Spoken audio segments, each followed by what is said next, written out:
Welcome, everyone, to upstate New York. At the tail end of Seneca Lake lies one of the most iconic road courses in North America and arguably in the world. It's the short course here at Watkins Glen International that will be used here tonight for the second race in the HTL Cup Series playoffs. We're glad you could join us here for HTL on ABN, a wonderful Monday night of racing. From the Lady in Black over in Darlington over to the Finger Lakes here in New York. Challenges are aplenty. Stephen Oberstadt, first-time race winner in his HTL career last week in South Carolina. Means that there's no guarantees. There's no one locked in to the Championship 8 going into tonight's race. Let's look at those points as they line up tonight. Qualifying underway at the moment. We'll all talk about that in a second. Those in cyan, the light blue. Currently top 8. That's where you want to be if you're going to try and battle for a championship next month in February. Mark Kissenweather, points leader, ahead of Josh Soucy, Zach Meredith, Britton Roberts, Hunter Peach, Pacey Wygant, Tucker Sawyer. Schatz Wadsworth a 1-point advantage over Eli Sasek to get into the top 8 at the moment. 4 races to go in this round of 16. So far from determined, far from settled. Last road course race of the season, though. Last really major opportunity for Tucker Sawyer to grab a race win, for Eli Sasek to try to grab a race win as well. We'll see what they can do. Tucker Sawyer right now currently provisional pole position. Eli Sasek currently provisionally in 9th place in qualifying as that happens in the background. Those in red currently on the outside looking in to this event. As we'll look at the point standings just below the top 8 there. Eli Sasek, we talked about him being in the 9th spot here. Bailey Thompson, Patrick Oberstadt, Elias Flores. They're your top 12s coming into this. I'll have to hide this for just a second. So we can take care of the audio issue there. We were hearing a little bit of overcarry there that we got to go fix.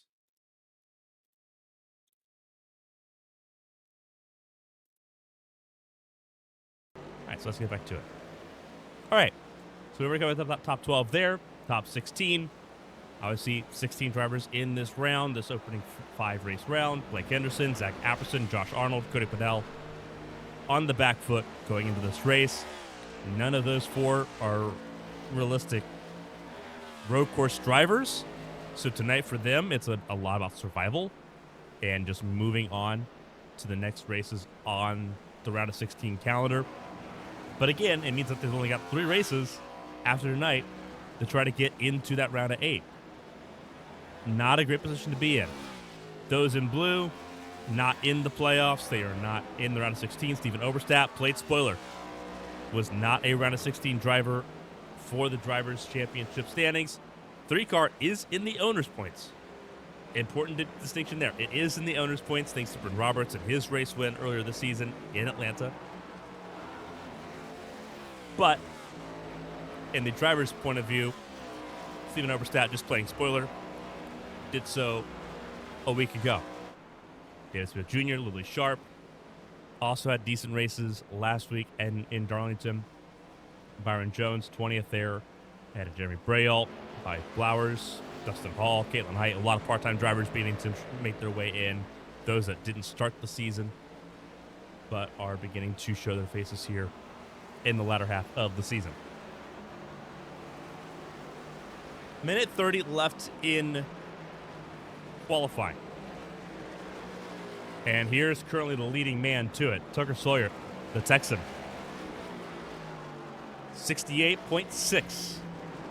Sorry, 68.7, his best lap time so far. Over Christina Ryan, who currently sits on the front row, filling in for Dustin Hall.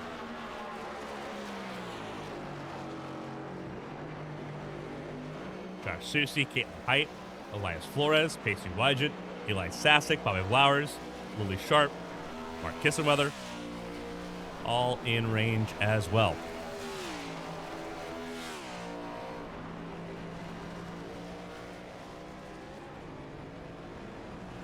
Track information there. We'll cover that a little bit later on. As you see Lily Frazier go into the top 10. It's the Lily and Lily Show, row 5 at the moment. But here's the race we were talking about. Obviously, the Glen tonight. That is correct. But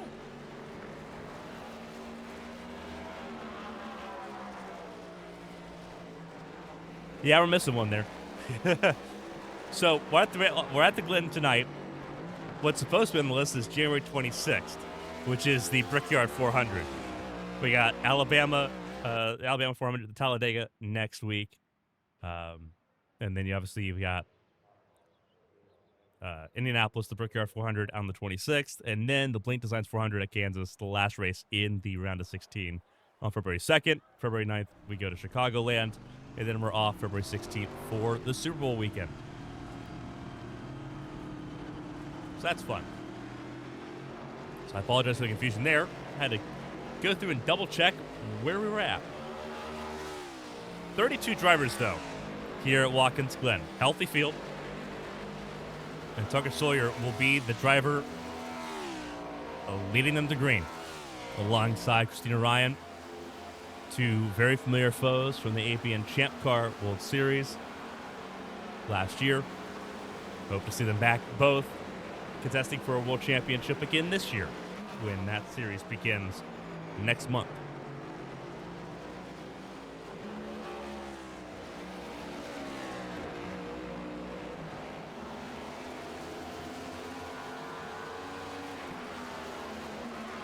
Underway. Everyone's last big opportunity to dial in these cars and get ready for a pretty elaborate race. 78 laps is no slouch here at Watkins Glen. A full NASCAR Cup Series race is 90 laps. So this is quite the enduro for the field.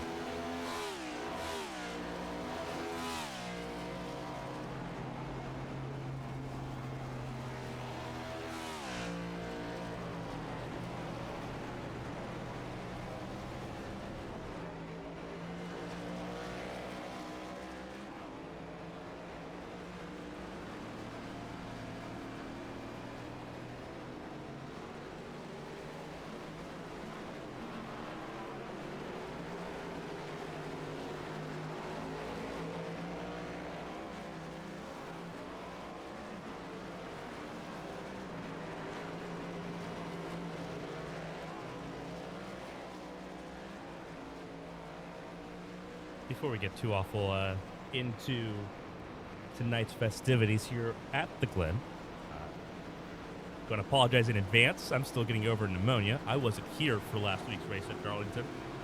We had Christina Ryan, who's been super sub in multiple different ways, alongside Kevin Young and Christian Delgado up in the booth here last week in Darlington. I'm still getting over pneumonia. At least I have a voice. There will be awkward silences here and there, either for coughing or whatever.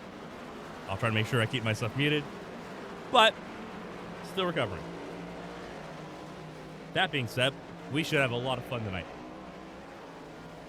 This is a race that really disappoints, and we're looking forward to it.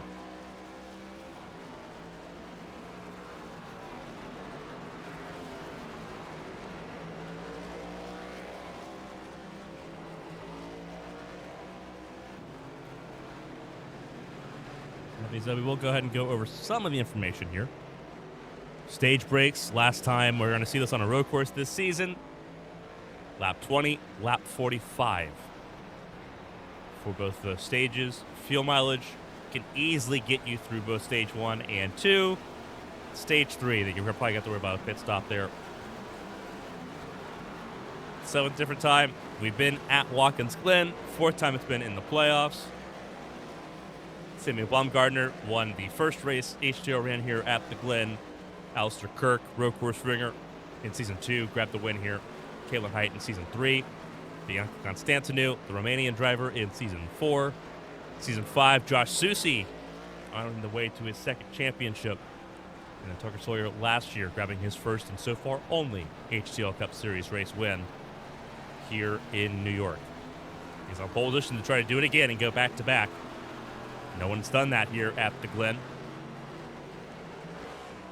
Josh Susi, though, will try to be a bit of a thorn in his side.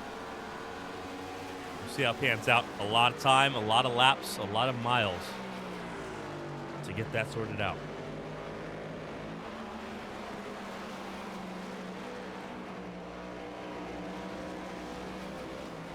Of course, a huge shout out to Henderson Graphics. A lot of paint schemes made by Henderson Graphics. Additionally, the cameras that we use, the track pack cameras that we have, are from Henderson Graphics as well. So huge shout out to them as we get ready to go racing here at the Glen.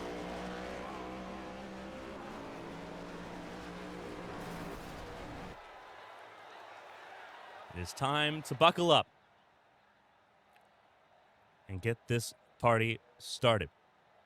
Tucker Sawyer on pole position. Christina Ryan will be on the front row. Let's go ahead and go over our starting grid here for the Watkins Glen 350. Tucker Sawyer, currently top 8 in points. A win locks you in to the Championship 8. That's where he's trying to be. Christina Ryan, her best qualifying effort so far in her HTL career. She starts second, filling in for Dustin Hall. Josh Susi, Caitlin Height in row number 2. Former teammates, now rivals, sitting 3rd and 4th on the grid. Elias Flores, Pacey Wygent. They sit in row 3, teammates there for ascent. Eli Sasick watching his teammates qualifying there. He'll start alongside Bobby Flowers in row 4. It's the Lillian Lilly Show, row 5, Sharp and Frazier. Rounding out your top 10. Mark Kissenweather, your points leader, going into tonight's race, sits in row 6 alongside Davis Meal Jr., Brady Smith, and Chad Swatsworth. Make up top 14. And we will hold off here on a couple of things because it looks like we have a lobby reset coming up. So we'll go ahead and go over the starting grid because they will preserve the starting grid here. Brendan Roberts, Patrick Overstat in row number 8. Teammates there for Carolina Beagle Racing. Team Ralph trying to go back-to-back with race wins once again. John Matthews, Callie Height in row number 9. Row 10 is Byron Jones and Bailey Thompson. Row 11, Cody Pinnell and Zach Meredith, just outside of the top 20. Zach Apperson, Ross Baxter in row 12. Angel Santiago, Stephen Overstat in row 13. Stephen Overstat, your last week's race winner, starting 26th. Josh Arnold and Blake Henderson, row 14, not where either of them want to qualify. Row 15, your top 30, Richard Odie III and Hunter Peach. William Carrera and Jason Scott, your final row here at the Glen.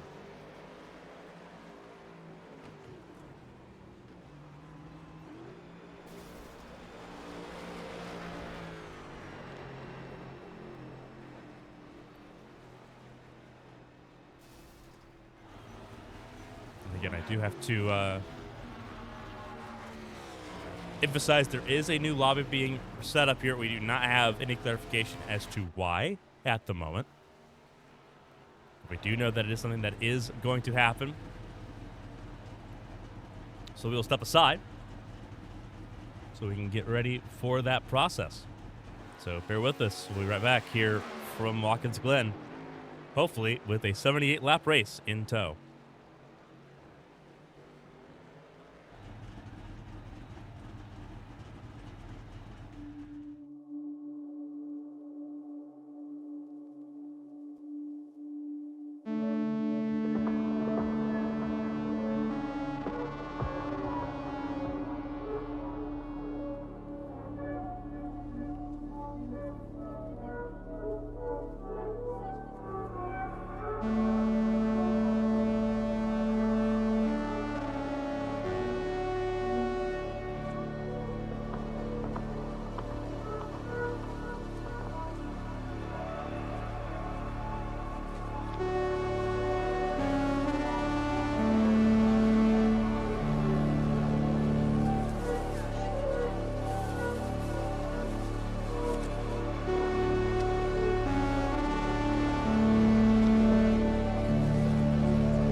Welcome back, everyone.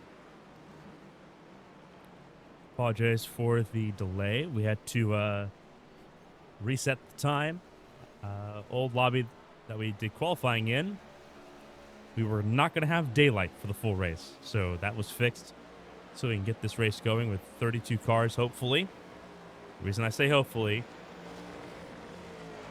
front row qualifier Christina Ryan having a technical issue at the moment, trying to make it in for the race. It is a race against the clock. Apologies there. But a race against the clock for Christina Ryan. As we get ready to go racing, we'll go over the way the starting grid is supposed to be one more time when we see the field get ready to grid up.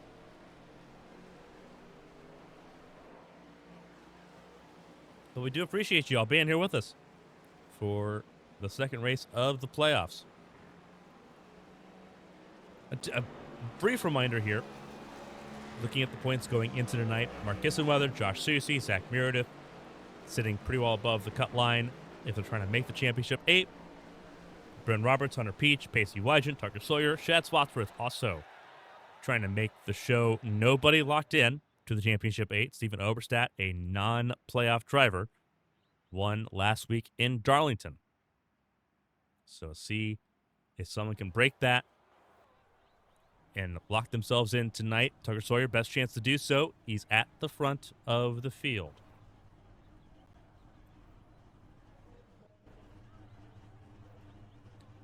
Starting grid. This is the way it's supposed to be at the moment. And those are not the correct cars. So apologies there.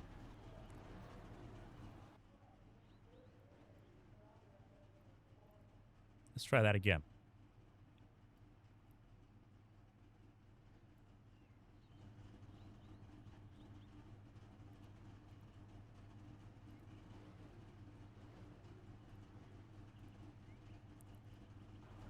Bear with us for 1 second.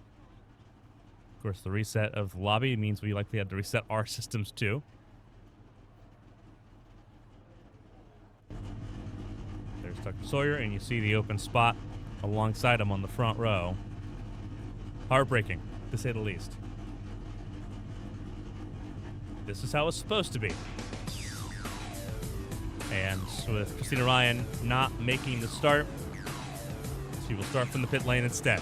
Tucker Sawyer, your pole sitter, trying to go back-to-back here in Watkins Glen, the place where he won his first and currently only HTL Cup Series race a season ago. Josh Susie, Caitlin Height. Remember, everyone on the outside lane moving up. It moves Caitlin Height to the outside front row. But she qualified fourth alongside Josh Susie. Elias Flores, Pacey Wygant qualified row 3.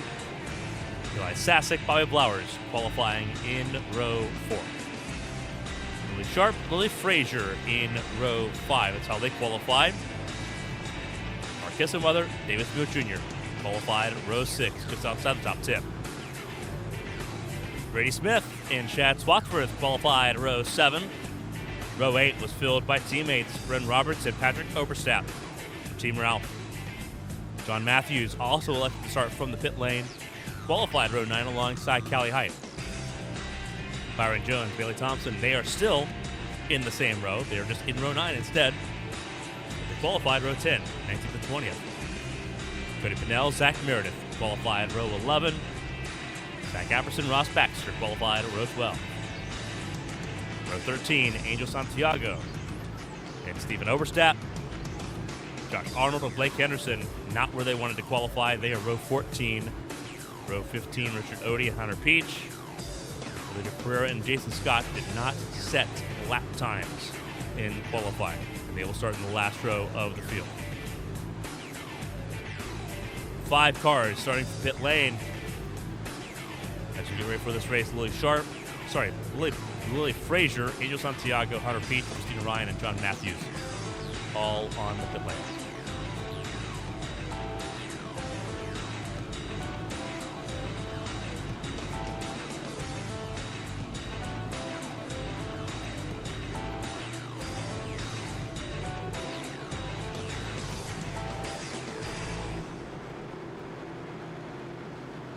32 cars, all of them present.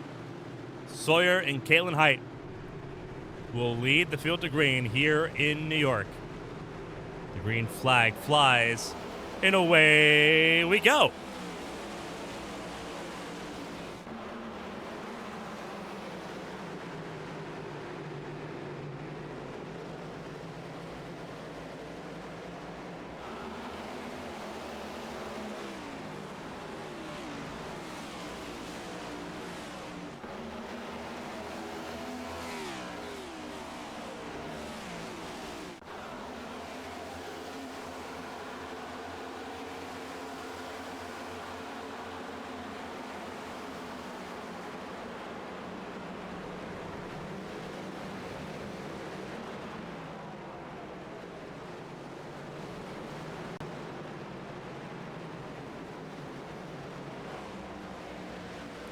Several drivers taking an excursion through the grass in the bus stop. Bobby Blower's one of them. Got to slow down for it. And he will drop out of the top 10. A little bit of a bobble. And that is Eli Sasek. And car in the fence, Callie Height.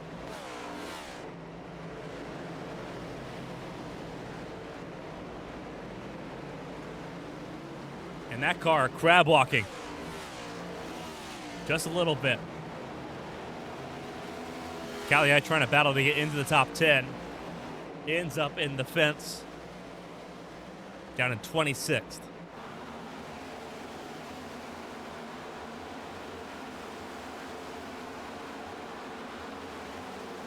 Clear sailing at the front of the field, Tucker Sawyer.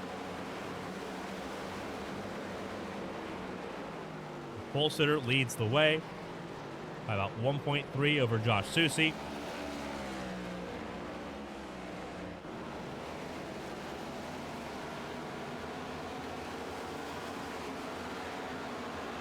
Caitlin Height started this race in second. Ryan missing the start. Got passed by her former teammate pretty easily there on the opening lap to be demoted back down to third. Christina Ryan is rolling.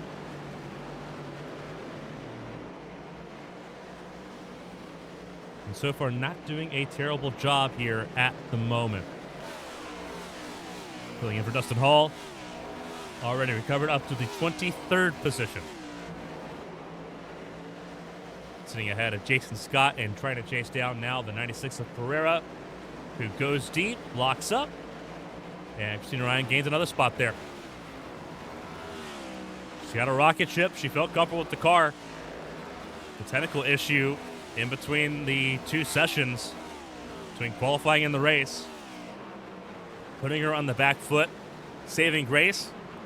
2 stage breaks, one on lap 20, one on lap 45. Clive Blowers trying to put his elbows out. Back in the top 10. Behind Chad Swatsworth. Ahead of Mark Kissenweather, the 2 Militia Racing Club teammates there.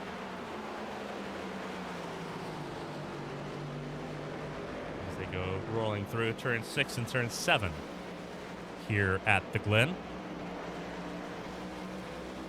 So clobber of the wall there by Swatsworth.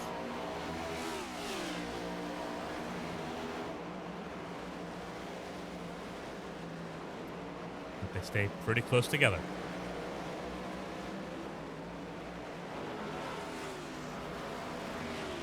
Flowers using all of the run up there in turn 1. Trying to find some semblance of an advantage, and I don't think it worked. He is under a lot of pressure from Kissenweather, who looks to the left, and they'll be side by side approaching the bus stop here. And Kissenweather goes through. Flowers once again misses the bus stop.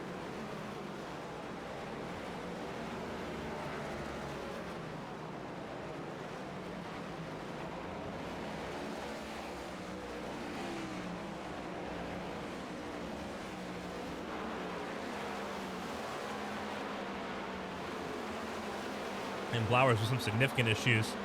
Down to 15th now and dropping. Bus stop has been the bane of his existence so far. Once again, outside the top 10.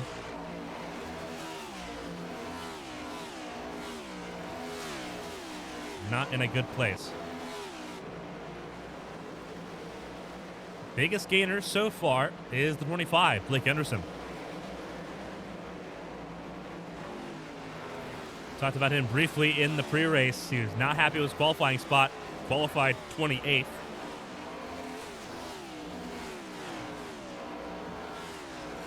Up to 17th already. He's gained 11 spots so far tonight.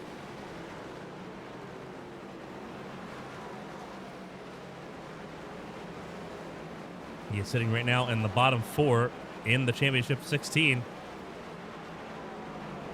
So he needs a lot of points. He needs them pretty quickly.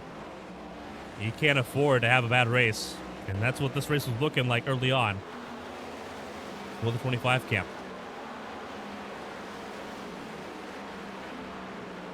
Line of teammate cars here for Teamstone Motorsports. The 4 Apperson, 25 of Henderson, the 27 of Thompson.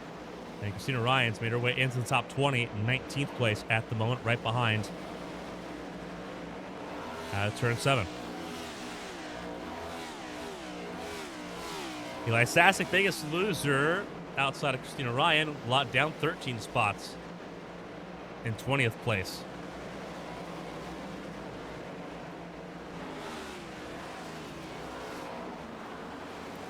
A bit of a battle here between teammates, between Smeal and Sharp.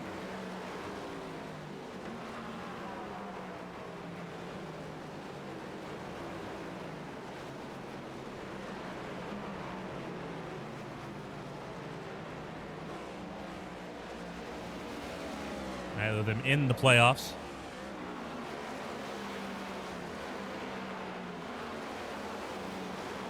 But both trying to play a little bit of a spoiler here. Same with Kalen Height sitting in 3rd.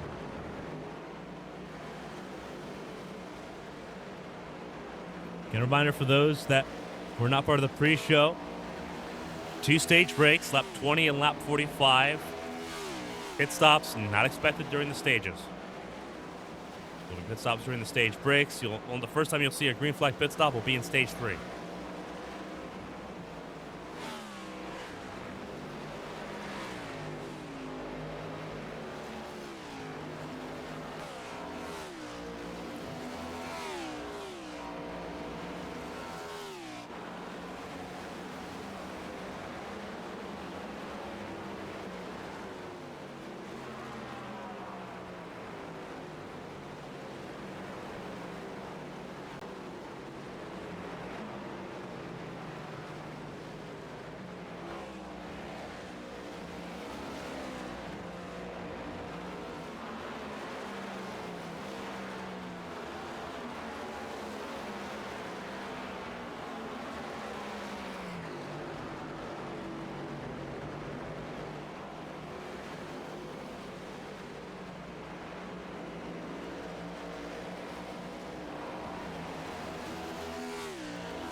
Lap 8 underway.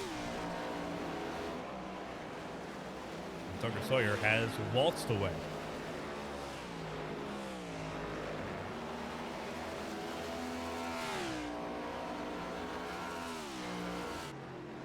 Nice tune of 2.3 seconds between Sawyer and Susie at the moment. Only 2 drivers in this field with prior wins here at the Glen.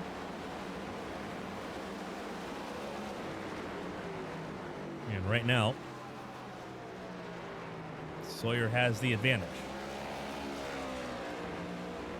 A little bit of a battle outside the top 10. Roberts, Smith, Pinnell, and Blowers all in this group, with Swatsworth not far away.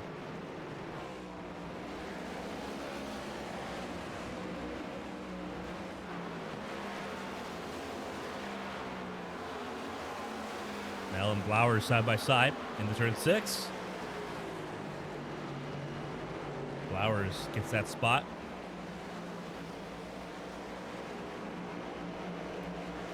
Freddie Smith outside the top 10 and 11th from Roberts in that last top 10 spot at the moment.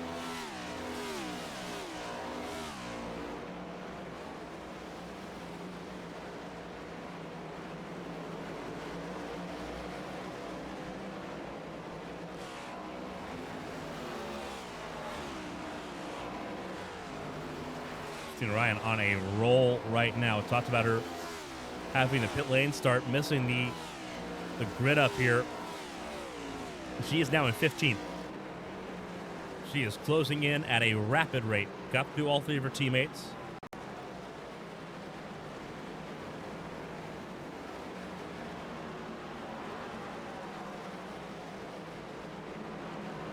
Apperson trying to keep up there. Right now, Christina Ryan feeling pretty good. Nick Henderson's been passed by Zach Meredith. Meredith now trying to battle with Bailey Thompson for the 17th spot.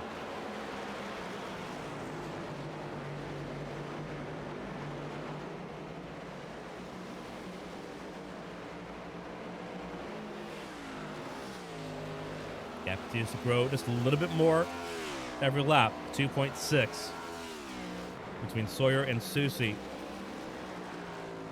There's a lot of shenanigans, a lot of pit lane penalties, speeding penalties last season that ended up sort of just dropping the race win on Tucker Sawyer's lap. Trying to avoid that catastrophe here this season. Best way to do that is just run away. And it's 3 cars and a cloud of dust. From Caitlin Height to Pacey Wygant, the gap just between those two is 4.5 seconds.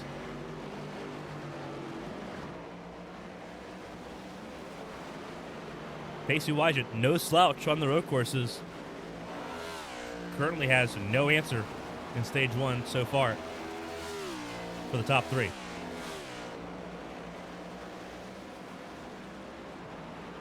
Ascent Racing, the 97, the 00, and the 99, all teammates there. Sawyer's just got something completely different.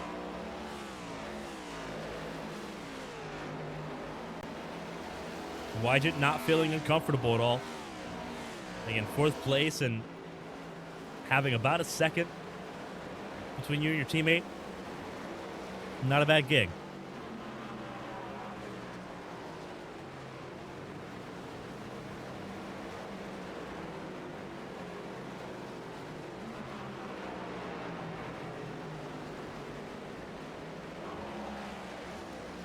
Battling has settled down a little bit, except for in the midfield here. Slotsworth, Thompson, and Meredith all squabbling here. This is for the 15th position.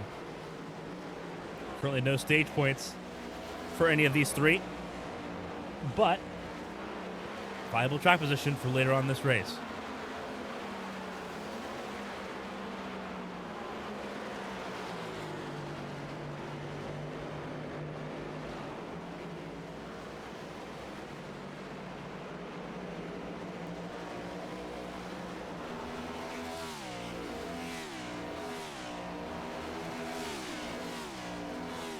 Thompson right on the bumper. Oh, Slotsworth there in the turn 1. No dice there. Hugging his shadow up the Essence.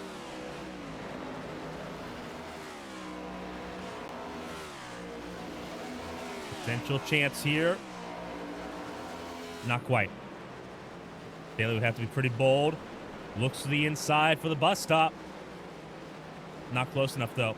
Slotsworth keeps it covered off. How bold do you want to be? I think everyone in this group sort of realizes that there's not a whole lot of gain throwing it all on the line for 15 at the moment. Thompson, though, good run out of the carousel. Down towards 6. Parks the bus on the apex. Wins the over-under and takes that spot away. So Thompson at the 15th.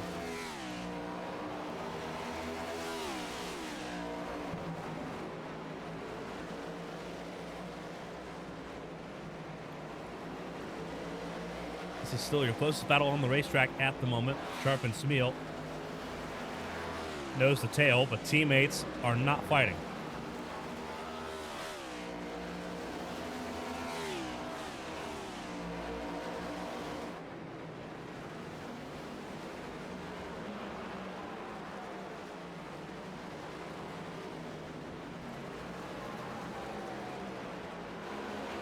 Here's a chance for a fight. Flores defending from Davis Muir Jr. made a mistake in the carousel. So far, defending well. Sharp also made a mistake. Now into the clutches of Kissenweather.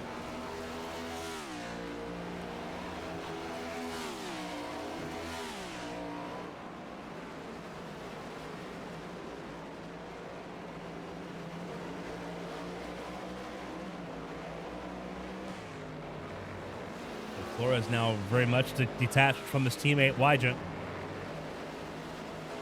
And left the fin from the Wolves.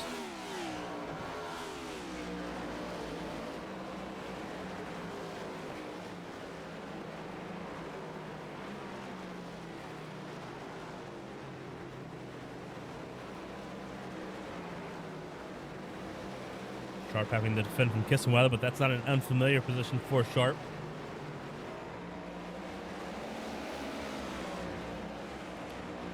Good run under the carousel for Smeal. Flores keeps the left side covered. Smeal still can't get to him.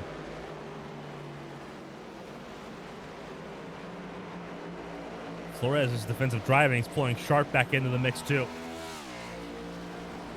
Side by side, Kissenweather and Sharp.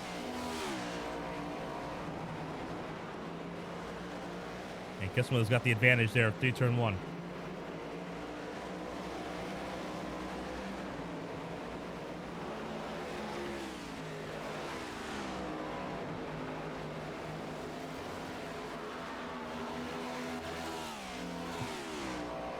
So Kissenweather up to 7th, Sharp up to 8th. Flowers in 9th, Byron Jones in 10th. 6 to go in the stage.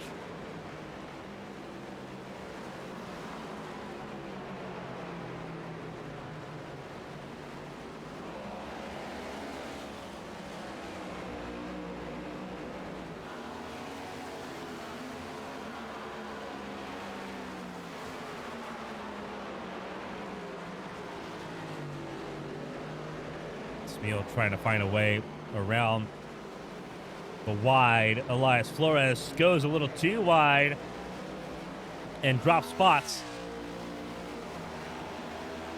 And here comes Kissenweather. The skies have opened in the favor of the 2 car, who now sits in 6th. And plenty of time to pounce.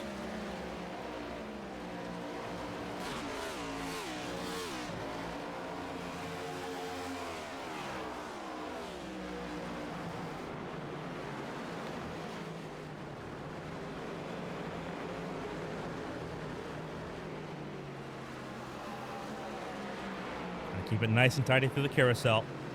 Kissenweather holds it to the bottom. Flores drifts out wide. And Flores defends the left side.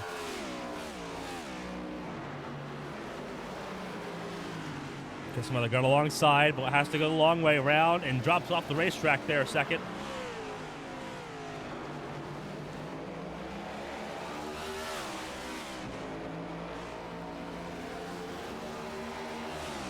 Still drag racing down the front straightaway. Turn 1. Kissenweather's going to have the momentum. And we'll get clear.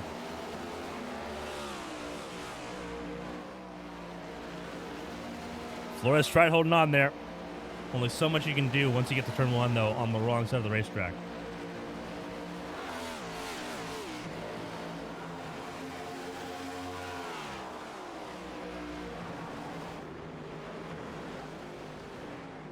Kissenweather looking and feeling pretty good at the moment. Now up to the top 5.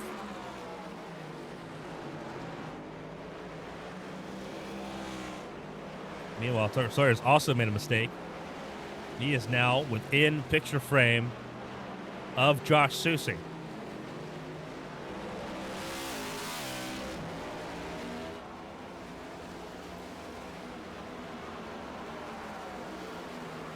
He's still outpacing him, but that one mistake erased Over 3 seconds a gap. And Josh Susie smells blood in the water.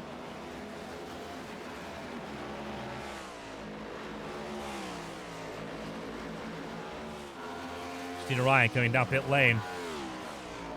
Taking track position.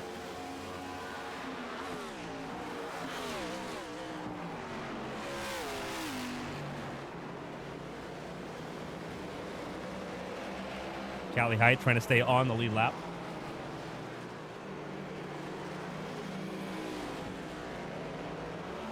And we'll step out of the way instead.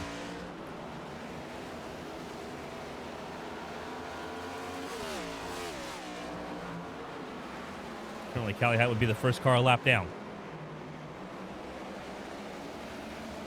Out of turns 3 and 4. I don't know why I said turn 3 and 4. That's turn 6 and 7. Christina Ryan leaves pit lane, stays on lead lap. 2 laps to go in the stage.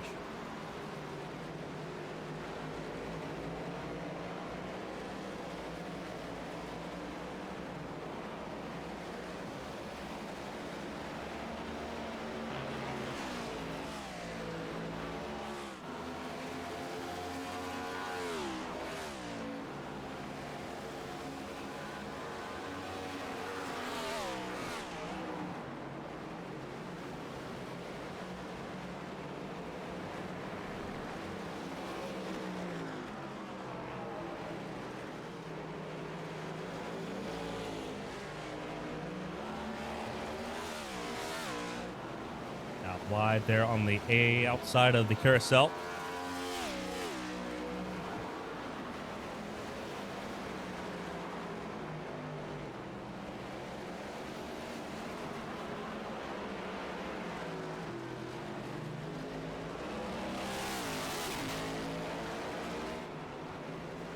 White flag, stage 1. And Josh Houston got a couple of chances here to try to make something happen. Ran wide there on the exit of turn 1.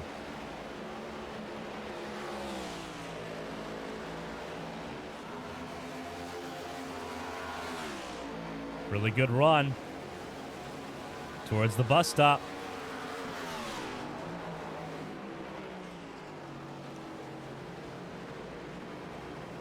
Sawyer held his ground pretty well, but went to the grass there.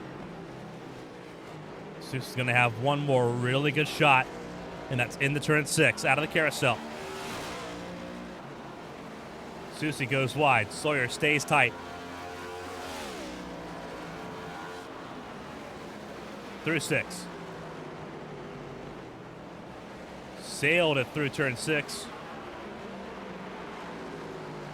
And Susie, last corner chance, drag race. Sawyer got it.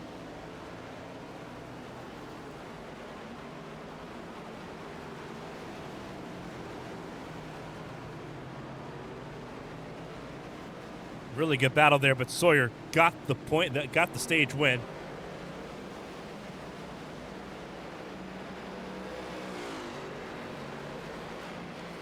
And the caution comes out for the stage break.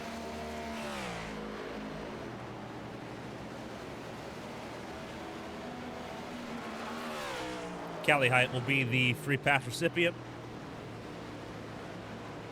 There will be 27 cars on the lead lap.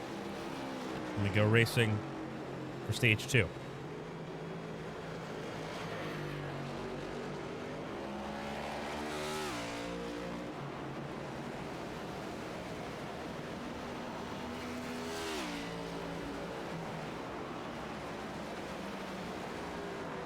Three cars out here in the first hurdle. Olivia Pereira, Cody Pennell, and Hunter Peach all out.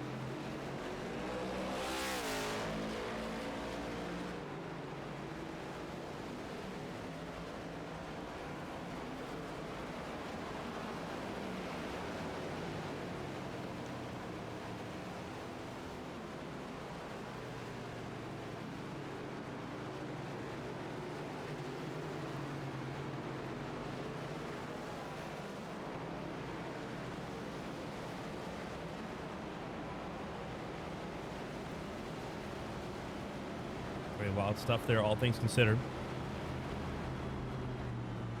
Points getters in stage 1. Sawyer, your stage winner. Susie, Caitlin Height, Casey Wygent, Kissenweather, David Smith Jr., Willie Sharp, Bobby Flowers, Byron Jones, and Elias Flores. Only a couple cars took pit stops during that opening stanza. Richard Odie, pit on lap 12. Christina Ryan, pit on lap 17. Odie, 2 laps down. He pit for accident damage. Christina Ryan pit for track position advantage in stage 2.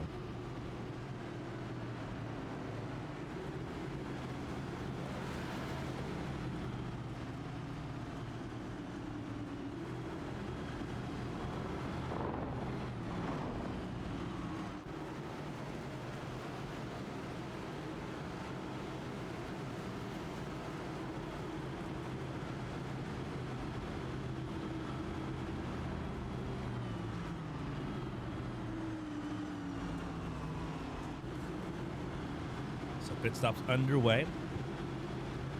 When we get around, everyone will need to come down pit lane for fuel. Whether or not they take tires remains to be seen. Traditionally, there's been 2 mindsets. The mindset of not taking tires at all, and the mindset of taking tires every stage. We'll see how that plays out as the field comes down pit lane. Callie gets her wave around. And Christina Ryan will move to the front of the field and will become your new race leader.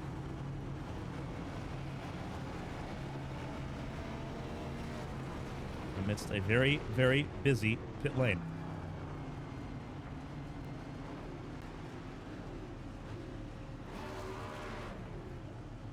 And tires being taken by most of the field here. 4 tires, but just about everybody. And the top 3 coming into pit lane, top 3 coming out. Sawyer, Susie, Caitlin Height.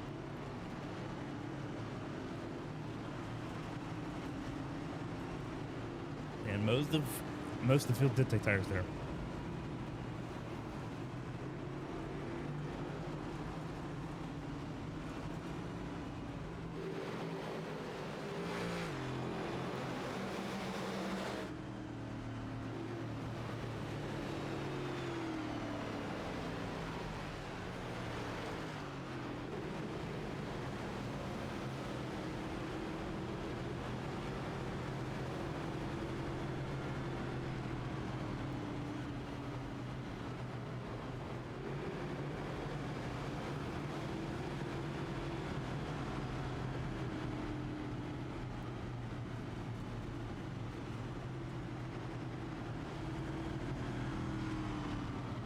We get ready to re-rack them and get ready to go racing again.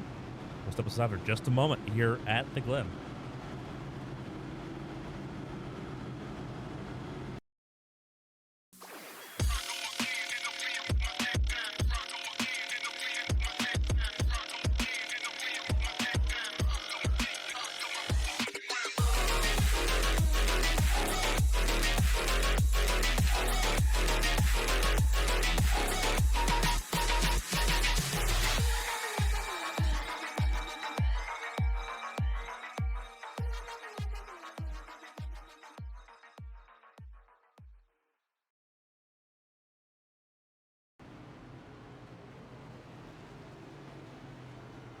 Stage 2, not far away here in Watkins Glen.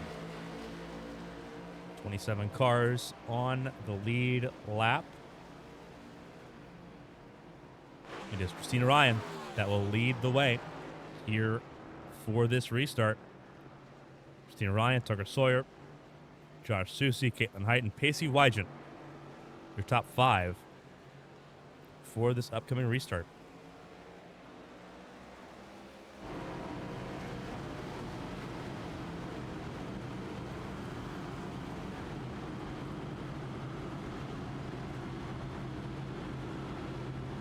Stage 2 goes to 45.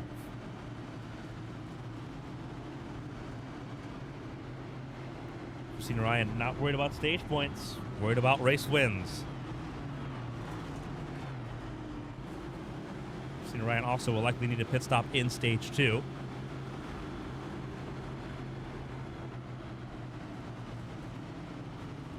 But this was thought out by the one crew. They are not worried about stage points. Christina Ryan just wants a race win. And is on an alternate strategy that, if you're not worried about points, you definitely can do. And so far, she's the only one to try it. She came up Atlanta lap 17. 5-lap disadvantage. But she has one of the fastest cars in the field.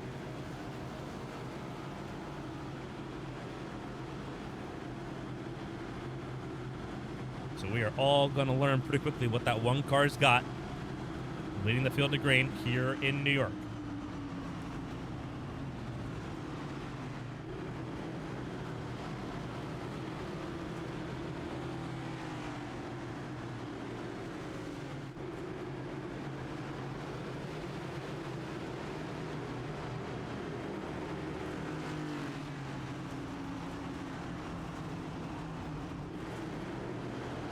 As we get ready to go racing once again to kick off stage 2. Green flag flies, away we go.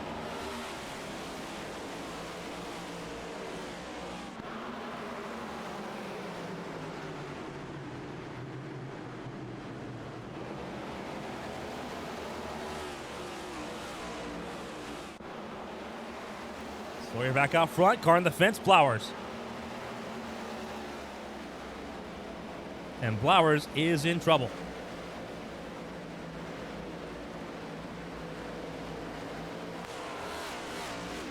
How much damage on that 91 car? As he gets up to speed slowly but surely.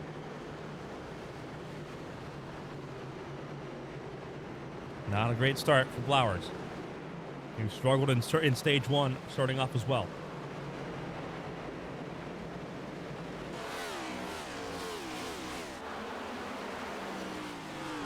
For the field, Sawyer, Ryan, Height, and Susie, your top 4.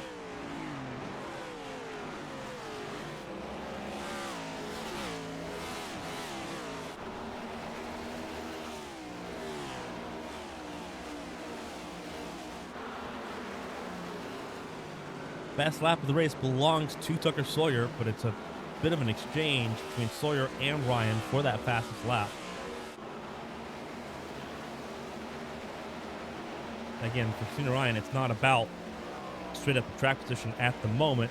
It's about positioning for stage 3, knowing that there's a pit stop in this stage if you're the number 1 car.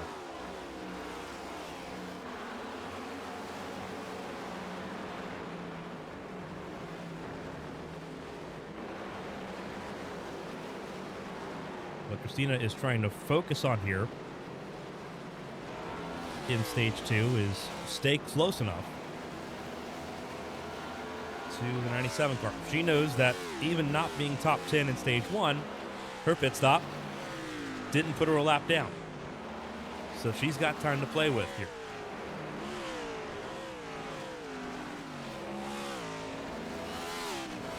She will have an earlier pit stop in stage 3, but that's not a deficit necessarily.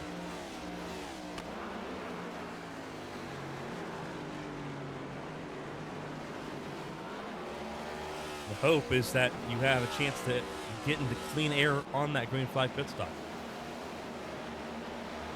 Being in traffic does not help you.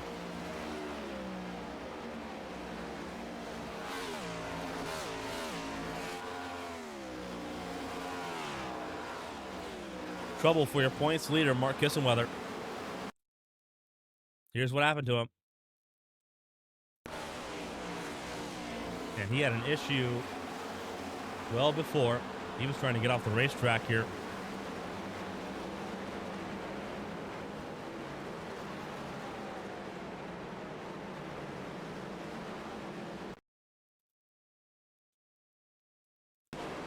What happened to Mark Kissenweather here?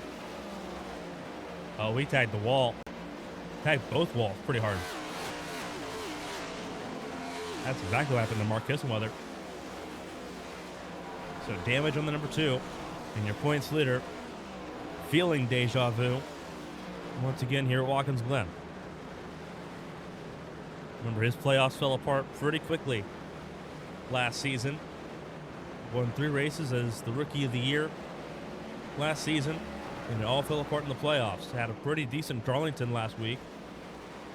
But once again, Watkins Glen has turned around and bitten the number 2.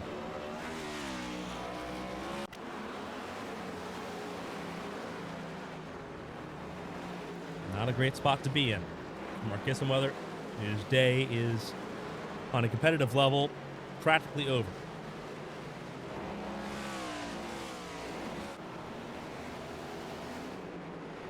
Car off, Apperson. That is outside the bus stop. That is approaching the carousel. And Apperson back up and rolling, but in 25th.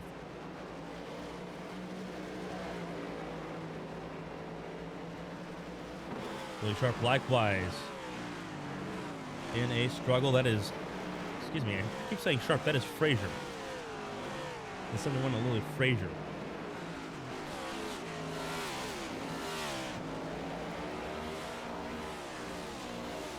In 22nd.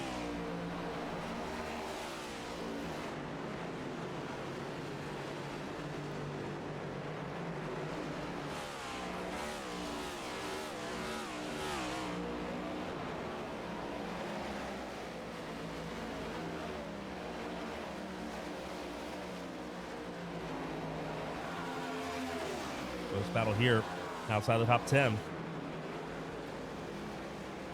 That is Sasek, Blowers, and Swatsworth. 14th, 15th, and 16th. Approximately mid-pack. And under a blanket at the moment.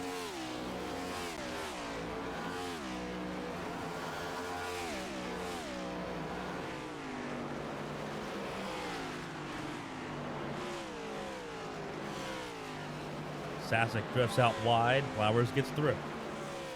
And Blowers back up to the 14th position with 2 seconds to try to crawl back on Zach Meredith. Close for a fight for second. Sawyer has done his work again, up 2.5 seconds on this group. Christina Ryan holding Caitlin Hyde at bay. And Josh Susi sitting in the shadows.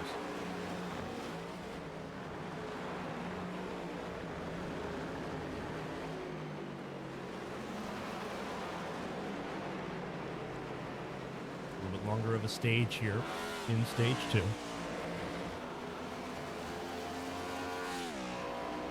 But again, both Caitlin Hite and Josh Susi know that Christina Ryan's not seeing out the entire stage. And their pace has not improved at a level that would allow them to compete right now with Sawyer. Further back, side by side, Wygen gets around Smeal.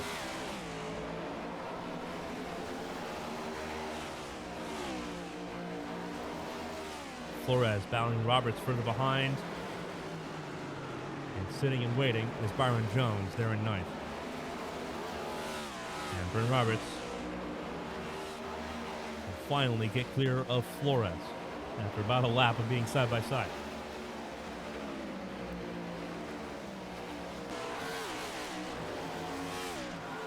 There's some elbows out racing to be had throughout the top 10 at the moment. As the movers and shakers dance around. Flowers and Sasek make quick work catching up to Meredith. Outside the top 10. Meredith in 13th. Trying to charge their way forward. A bit of a bobble at the front. Second place, Christina Ryan under threat. And Caitlin Hite's going to find her way through pretty easily.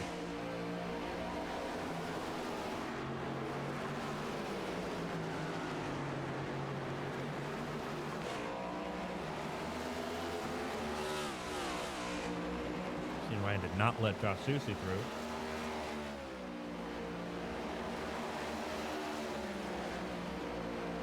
And hold on to that top 10 position.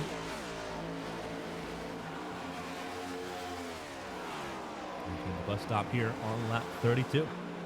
Remember, stage break for stage 2 comes around on lap 45. Getting lap 45, beginning lap 46.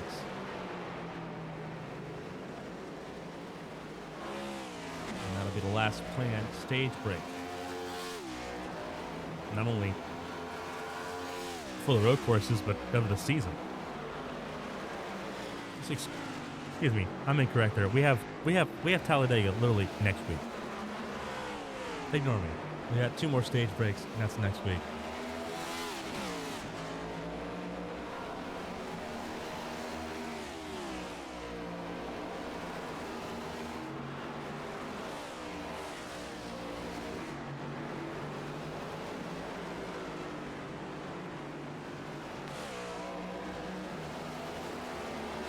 Not really why Casey Wygen trying to race away from David Smith Jr. and company.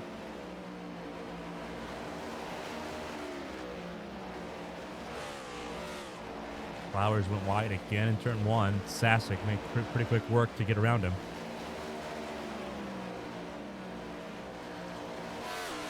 Flowers is struggling to find consistency at the moment. He's struggling with Lotto at the moment, but despite all of his struggles, whoa, Sasek. Huge bobble entering the bus stop. That's a slowdown, and Wally Flowers will get 13th place right back. So Sasek and Flowers have been struggling with consistency so far tonight. And it's very apparent for both of them. They've got the pace to be top 10 cars, just not the consistency to put it there. It makes the likes of Brady Smith look like a pretty unobtainable roadblock. And Sasek serves that slowdown on the front straightaway to avoid a penalty.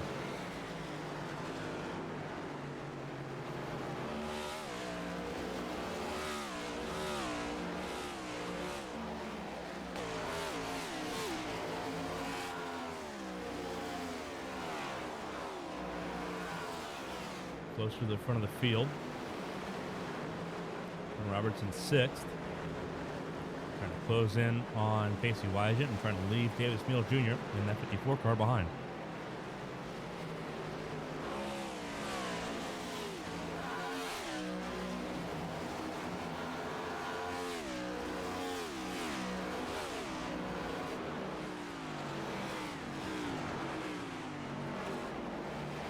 .25 cars on the lead lap at the moment. All the way down to Zach Aberson in 25th. Into Santiago, a lap down.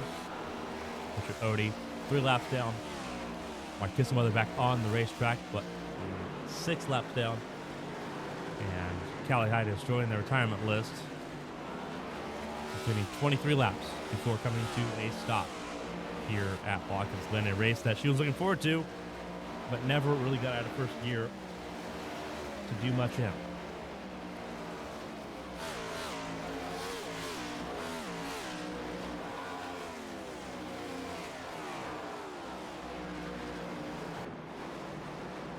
Looking high above.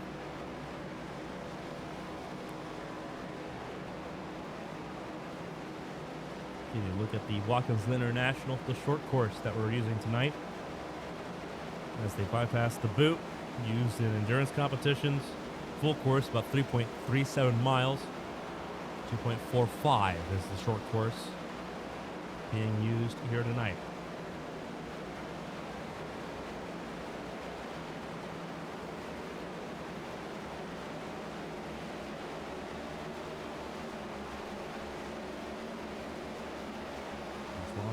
Front straightaway that's on a hill. It's on a decline.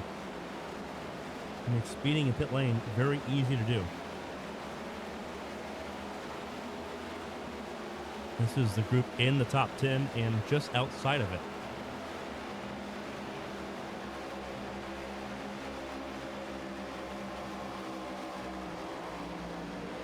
Roberts all the way down to Lily Sharp in 12th.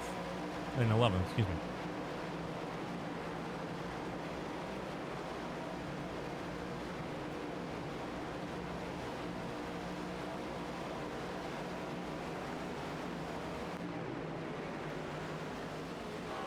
We do have an incident to report.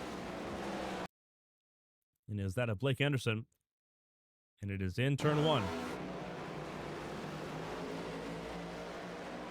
The wheel hop. Not a great place to wreck either. Missed the tire barrier and hit the Armco. Let's get it rolling here. Ooh. A little bit of desperation there for Henderson.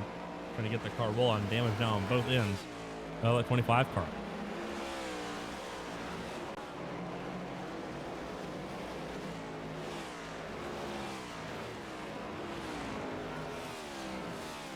We're getting to open up a little bit through most of the field. 14th, 15th, and 16th still under a blanket.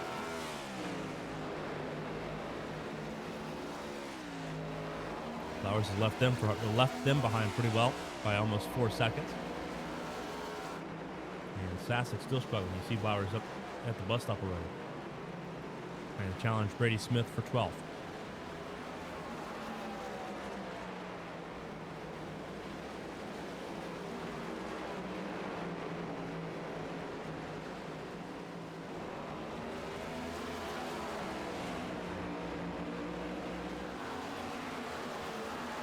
Everyone trying to take it easy here. Easier said than done. It is an endurance race. As we mentioned, 76 laps. The full race distance here for the NASCAR Cup Series is 90.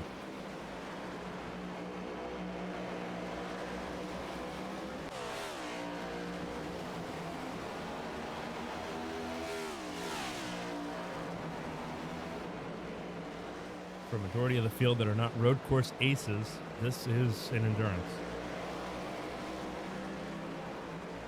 I'd say fitting in the spirit of endurance racing with the 24 Hours of Daytona coming up here in just a couple weeks.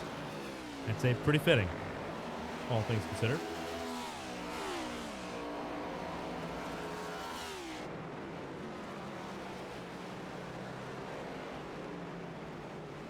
But an endurance nonetheless.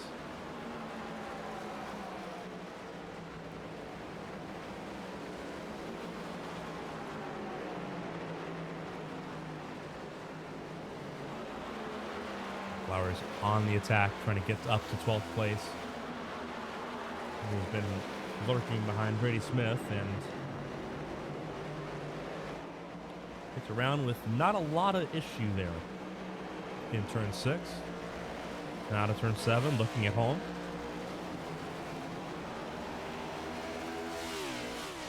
Seven to go in stage number 2. Another incident to report, and it is Blake Henderson's teammate, Zach Apperson. And this is going to be in the bus stop. 25th place for Apperson. Could have been a lot worse there. Still a scary incident to have, all things considered. Another incident just popped up on our screens as well, and it is Jason Scott, who is the first car off the lead lap. Whoa! That is contact between Jason Scott and Mark Kissenweather.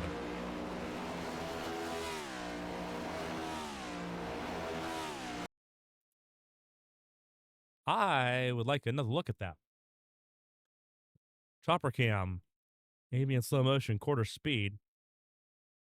That is the 2 of Kissenweather, who is not on the lead lap either. Neither of them were.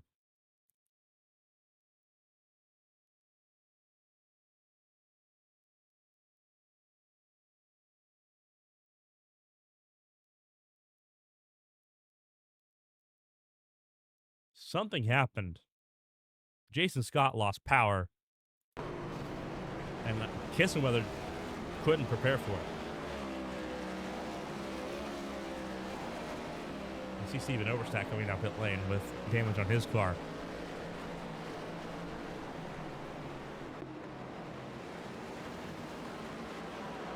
Very interesting crash there with Jason Scott.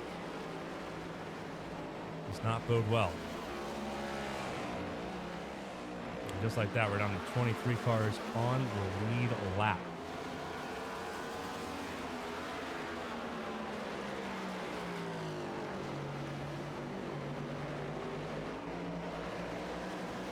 Battle at the edge of the top 10, 9th, 10th, and 11th. Thompson in 9th. Flores battling to stay in the top 10. Really Sharp wants to be in the top 10. And the two Toyotas still side by side through turn 1. Flores elbows out, holds on the 10th for the moment. With 5 to go in the stage.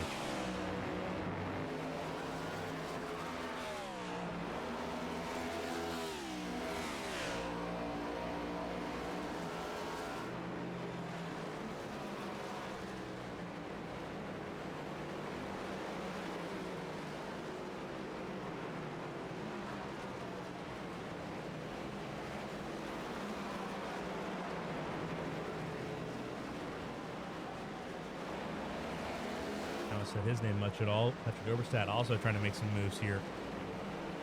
Trying to find a way around Zach Meredith. Per multiple time race winners this season. Two drivers pretty well shoehorned as gimme picks for the championship 8. And that begins next month. We'll find out.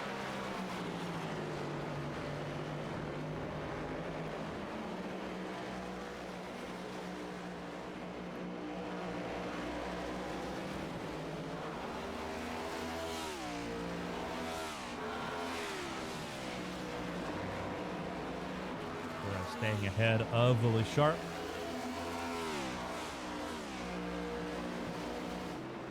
Trying to put a little bit of distance. Brady Smith in trouble, turn 1.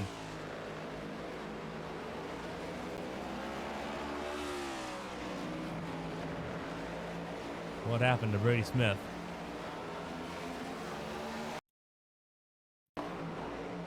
Turn 1. Is it the wheel hop that we saw from Henderson? Not the wheel hop. Definitely the wheel spin on the exit of the corner. Avoids it in the Armco though. And has to wait for traffic to go on through before he can get that car reset.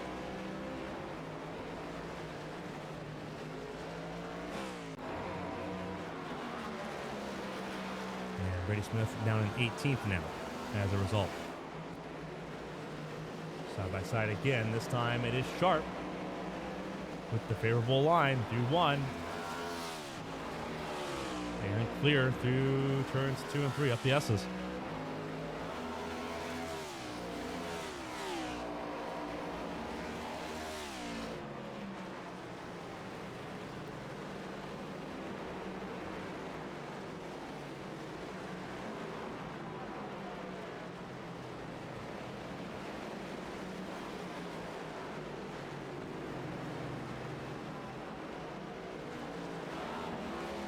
Laps tick away, coming to 2 laps to go in stage number 2. Almost 3 seconds to gap.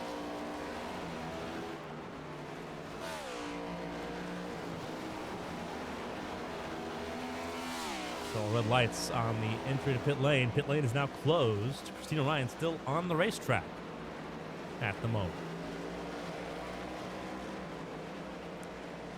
Casey Wygant in 5th, just behind. This feels like a pivot in Christina Ryan's plan.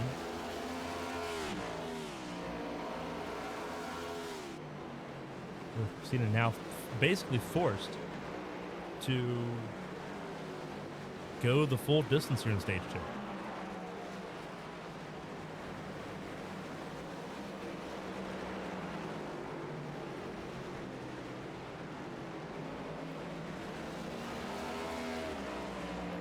Not in a bad spot position-wise. Still top 5, even if she lets Wygant go through.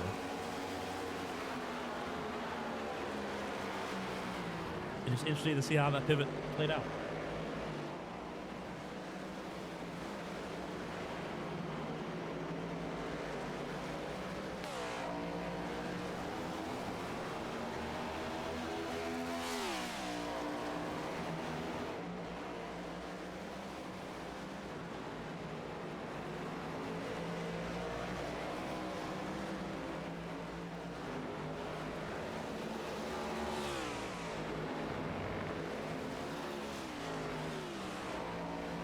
It is easy to say this. The close battle we saw at the end of stage 1, we are not going to be close to seeing here in stage 2. Sawyer's been as close to perfect as you can get. And Caitlin Height and Josh Susie have had no answer in stage 97.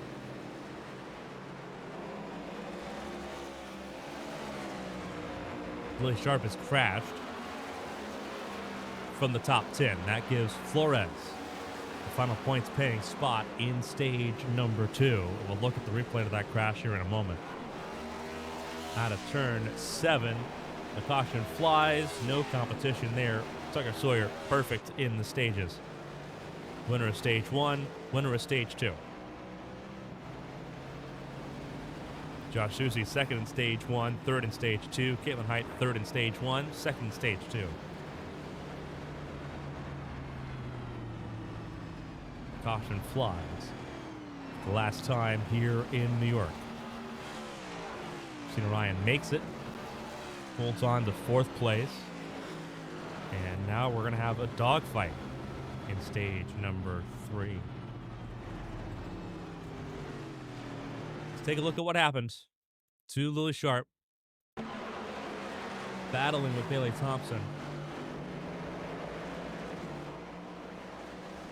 Way too aggressive there out of turn 6 and just clobbers the wall. Just tries to get down the pit lane.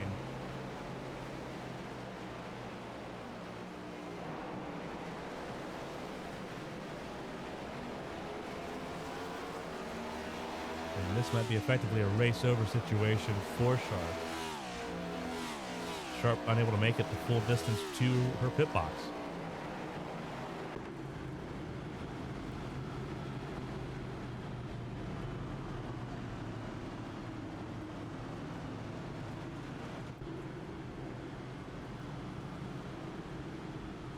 Tucker Sawyer, Caitlin Height, Josh Susie, Christina Ryan, Casey Wygant, Brendan Roberts, Byron Jones, David Smith Jr., Bailey Thompson, and Elias Flores all grab stage points here in stage 2.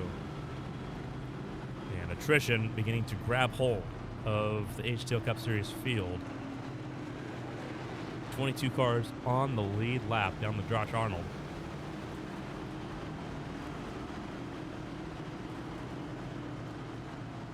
.25 cars still circulating as the field comes down pit lane in mass for what we're going to assume is full fuel and a new set of 4 fresh Goodyear Eagles.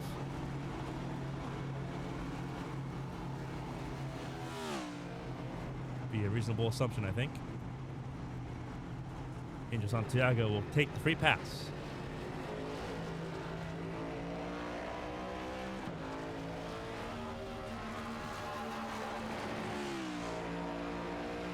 Number 16, Granger Ford.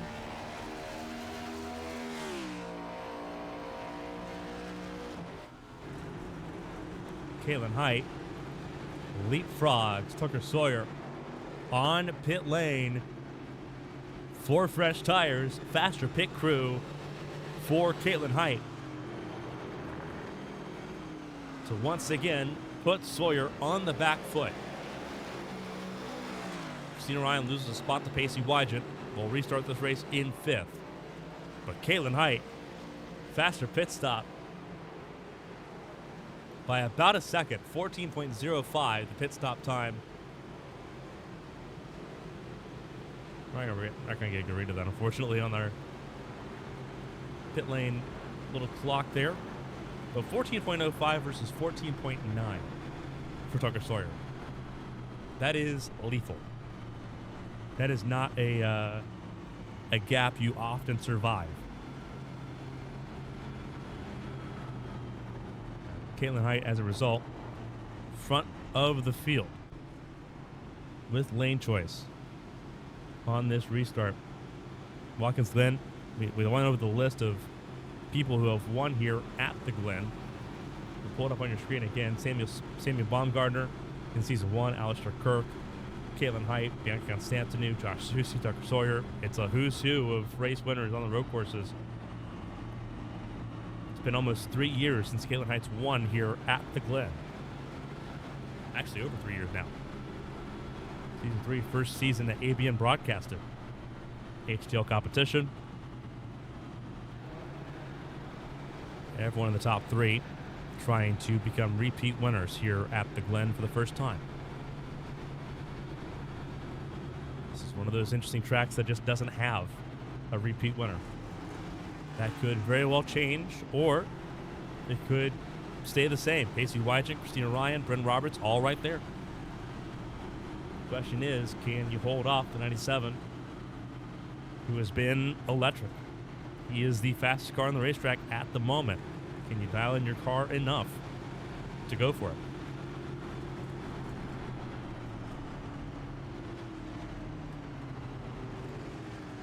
This is where all the points are earned.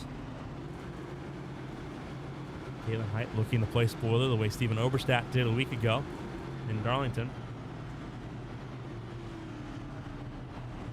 We've got a bunch of playoff drivers trying to lock themselves in the championship 8, knowing that Talladega is in 7 days. You'd like to not have to worry about Talladega if you don't have to. As frustrating as that race can be, and has been historically. You do not want to have to worry about Talladega. You don't want to have to worry about Indianapolis after that. A couple races where things can be ripped out of your hands pretty quickly.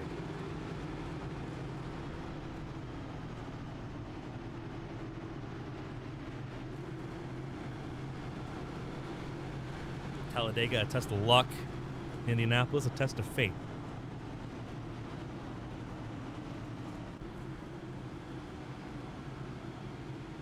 Both those races are back-to-back as part of the new year. Tough sledding for the playoff drivers that they've got to navigate.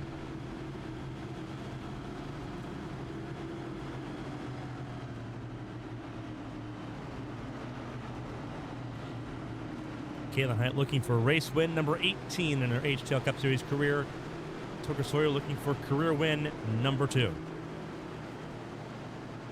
There, your front row.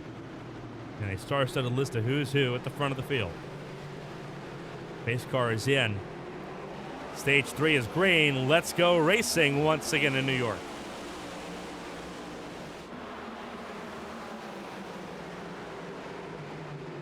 Susie drove it in deep. Very deep. Was trying to get clear. Was hoping to be able to also clear the 97 of Sawyer. Not the case. Wygen in the fence. Wygen in the Armco with a little assistance, and there's more trouble. Cars spun everywhere. Thompson sideways on the racetrack. Clobbered by multiple. That's Blowers involved. Multiple cars involved. Sharp, Blowers, Swatsworth, Thompson. I say Sharp, that is Frazier, 71. A lot of cars involved. We'll take a look at a replay here in just a moment, but multiple cars involved. A baker's dozen with something out of the S's. And more trouble. That is Josh Susie. Wrong way around. Caitlin Heights dropped down to 5th. And now it's Sawyer and Ryan, 1st and 2nd again. Bryn Roberts up to 3rd. A lot of familiar AVN Champ Car names now occupy the podium spots.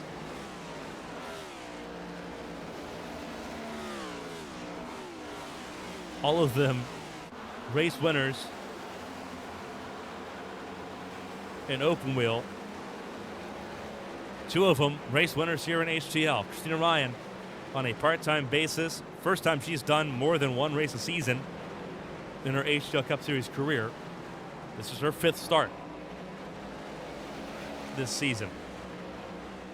Qualified front row. Had to start from pit lane due to a technical issue.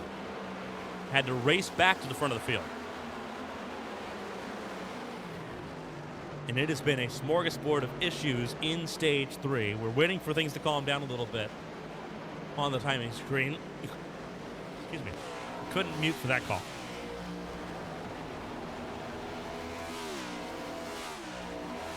Caitlin Height back around Byron Jones. That is for 4th. Eli Sasek around Apperson. That is for 9th. Ross Baxter in the top 10 at the moment. Have not spoken his name, I don't think, once this race. He's been a very quiet driver so far. Qualified this race 24th. He's been secretly effective so far today. And currently sits in the top 10 for his efforts.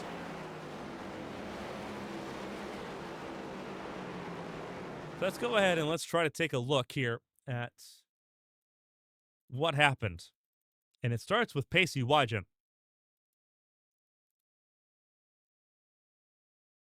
Who grabs way too much Armco barrier for anyone's liking in the 00. AB in slow motion. Let's go chopper cam. Does he get help from Josh Susie?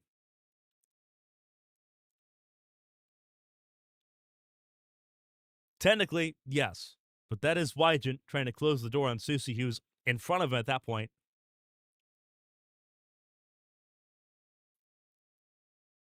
And it gets pretty gnarly from there. Everyone trying to check up to avoid the 00. Davis Miller Jr. bounces off of Wygant. That is Sasek and Thompson that bounce off each other. Couple cars shoot the gap. Swatsworth can't do so. See Ross Baxter trying to shoot the gap there and does a pretty good job of it. That's Patrick Oberstadt, the 88. As Swatsworth gets turned again. Slobbered by Blowers, who gets hit by Frazier. Just a nightmare scenario there.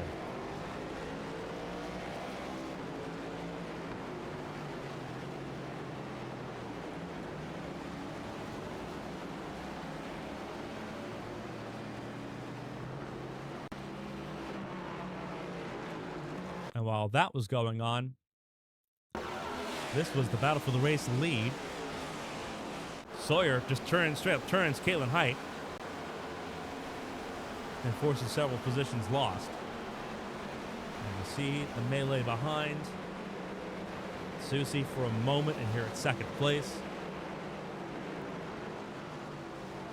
We'll cover his part of the lap that goes haywire here as we get to it.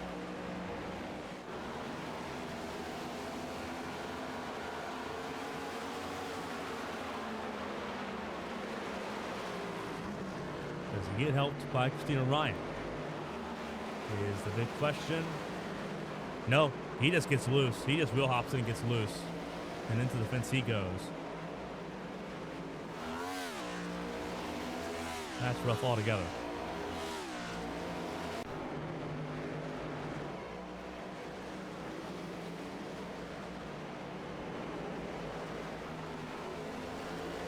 Tucker Sawyer now with a 6-second advantage to Caitlin Height. Christina Ryan has dropped down to the 6th spot, an incident of her own that I can't quite pick out on the replay scanner, unfortunately. But she has dropped down to the 6th spot. Behind Josh Susie, ahead of Pacey Wygant. With a better looking car than both of them at the moment, as far as damage is concerned.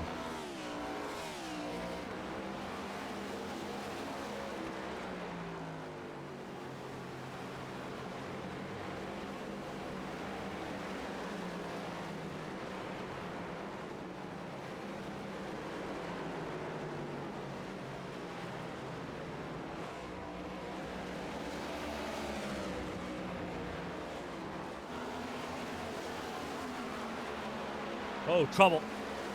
Sasek, who had already had damage earlier, just completely disconnects. That is an alt F4 if I've ever seen one. He already had issues on the restart, and they bit him extra hard on the carousel there. And so attrition bites another one. Ross Baxter down pit lane. He will forfeit his top 10 position.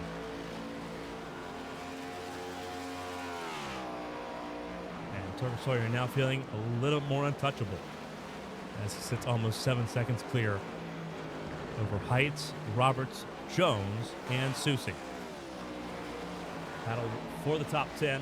Blake Henderson's inherit the top 10, but has a defense to make. Patrick Oberstadt, 2 playoff drivers looking for a top 10 finish here.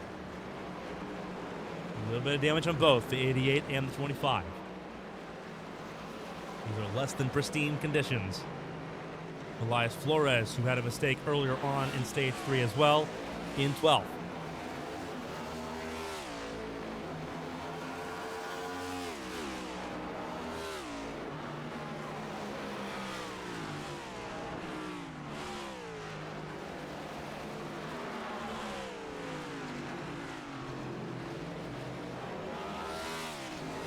Down pit lane comes Oberstadt. He will give up that fight for the top 10.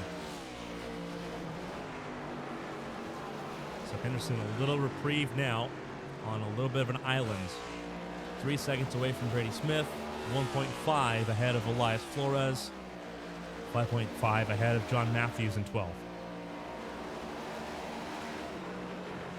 Ben Roberts under threat from Byron Jones. Byron Jones has never finished on the podium in HTL competition. He is the only driver on Coast to Coast that has not done so. Santiago in 16 has done so. Zach Meredith, former champion, 2-time race winner this season, has obviously done so. Byron Jones, not rated highly as a road course racer, showing some of those colors here in Watkins Glen. Pretty far away from his Arizona home. Falls Phoenix Raceway, his home racetrack, but is putting on a pretty spectacular show here in Seneca Lake. He is 4th right now, and he is bothering Ben Roberts. They have both opened up over a second to Josh Susie. Susie under pressure from Christina Ryan. Emily Frazier has gotten around teammate John Matthews. That is in 12th. And that was a bit more coordinated. Frazier the faster of the two. Pretty sure we're though. Ross Baxter, pit stop made. Gets into the end of the race, so he pit on a pit window. So did Patrick Oberstadt. Their pit window open. They pit at the beginning of the window, as did Zach Meredith. They are good to the finish. So keep an eye on the 38, potentially contending for a top 10 still in that 38 car.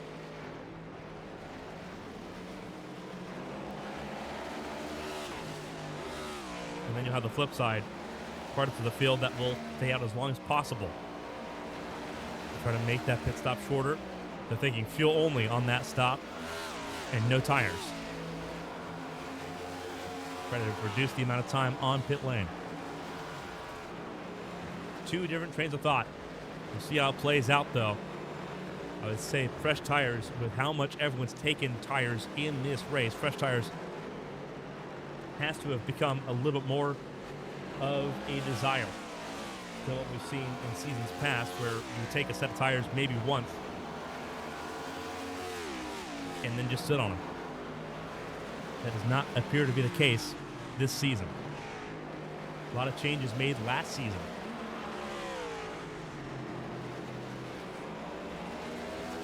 So an uptick in mistakes, uptick in driver errors. Those have come down as this season has progressed and as drivers have learned the car more. Wygent's down pit lane.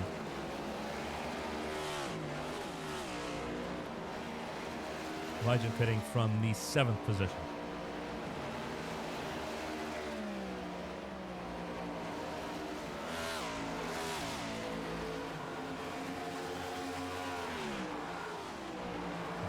Right there to the bumper of Byron Jones. 3-car fight trying to get to the podium. Right now, Bryn Roberts has it. Remember, as important as this last pit stop is, it is so important that you do not speed. We saw 9 speeding penalties last season. John Hagan, the eventual champion last season, one of those that sped. Eli Sasek, another speeding penalty for him last season as well. Ascent Racing did not have a great time. Most of Ascent Racing still needs a pit stop here. For those that are still running, I should probably add on that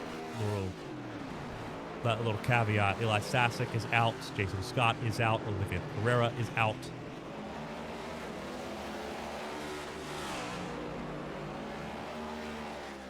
There's only a few drivers that are on the Ascent stable still running. Seeing the side-by-side battle there between Susie and Jones. And Jones holds firm. Do the S's.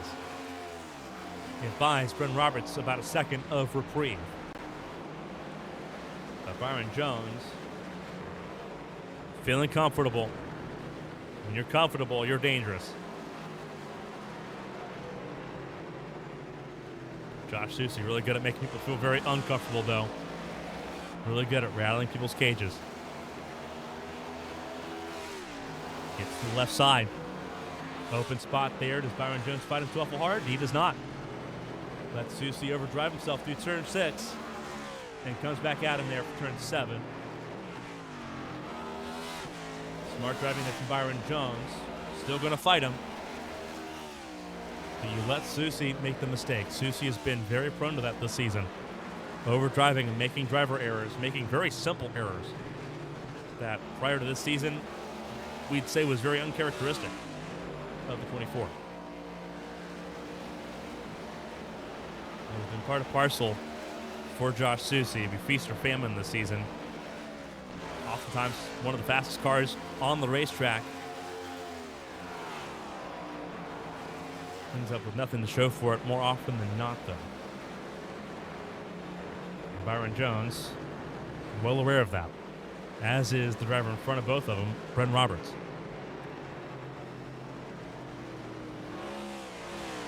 Caitlin Height faster than the race leader, but not enough to close the gap by a significant degree. 6.5 still the gap between first and second at the front of the field. Brady Smith in the 8th spot, chasing down Zach Apperson. Sitting in the top 10 at the moment, 7th and 8th for both of them, but both of them have a pit stop to make. Apperson goes wide in 6th, and Brady Smith grabs the spot without much to discuss or debate there. And Brady Smith likely at his ceiling without help from somebody ahead. The gap between Smith and Ryan equal to that between first and second.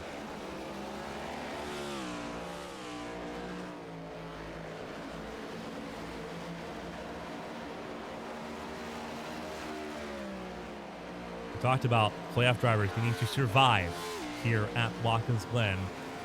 We weren't kidding. Hunter Peach, Cody Pennell now need a little bit more of a miracle beginning at Talladega. Willie Sharp will need a lot of help. 26th is where she'll end up being classified tonight. Haley Thompson, 25th, after having a survivable Darlington, will be on the back foot by a significant degree. Sad Swathworth, same amount here. Still rolling on the racetrack, but down in 23rd, is just now going to pass the stricken Eli Sasek, who is also going to be in trouble at the end of this for the next 3 races in the round of 16. Mark Kissenweather. Good thing he had a points buffer. He had a points buffer as the points leader. He's going to need it. 21st at the moment, and the chance for him to climb is slim to none. Makes it very easy for the likes of Blake Henderson, Zach Apperson, to try to pick up the pieces here.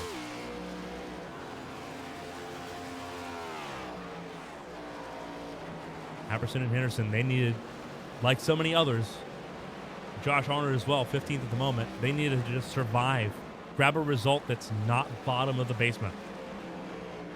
And so far, they've got it. The pressure's on a lot of drivers going into Talladega, but it is wide open the next 3 races. Talladega, Indianapolis, and Kansas. Going to be pretty spicy to watch over the next 3 weeks.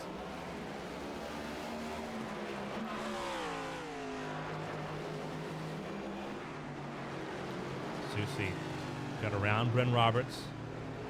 Battle for 4th going on now, but we do know the pit stops do exist for everyone in your top 12. Pacey Wygant, the first driver that has made a pit stop and is good to go to the finish. He is now up to 12th. He's gone around John Matthews.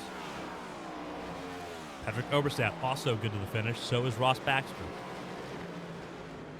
See the damage on the 91 of Bobby Blowers from the stage 3 turmoil that began with Pacey Wygant and Bailey Thompson.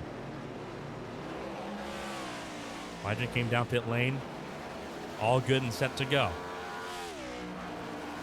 Bailey Thompson's day over. On the other hand of that.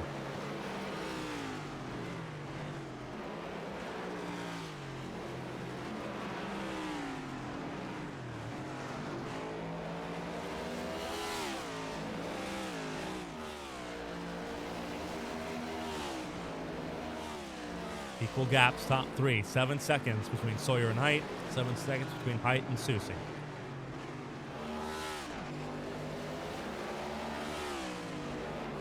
$12 laps to go. When do the leaders pit? That is the magic question that is now being asked for the top 11. That all know that they must pit for fuel at least, if not more.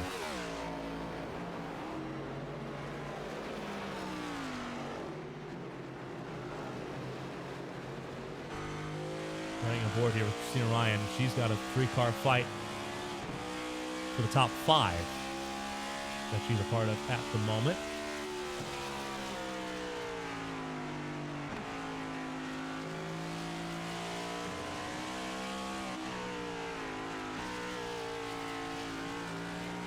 That is Byron Jones and Bryn Roberts up ahead. Not very often we get to refer to her as a rookie.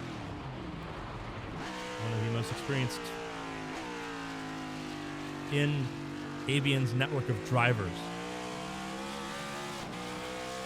We get to put my bias forward for a second. I've known Christina for now going on for 14 years.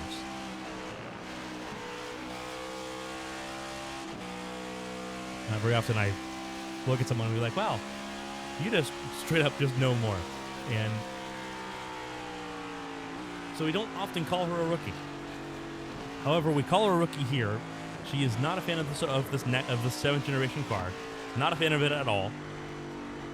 And this car is not the Gen 6. It is a very different race car to handle. Obviously, for those that have not experienced this car, give it a shot. It is a different experience than the Gen 6, than the ARCA, the Gen 4, I'm still going to call it the Xfinity Series car because I haven't gotten used to the O'Reilly's name yet. The truck. It is a completely different experience, and it's not really close to a sports car either. People compare it as far as like being sports car-esque. It's really not. It's very different. Whoa! Byron Jones goes for a slide. That was about as traditional of a wheel hop as I've ever seen in this car. Does not tag the wall, but will lose the top 5 in that battle with Bryn Roberts that he was trying to shape up for.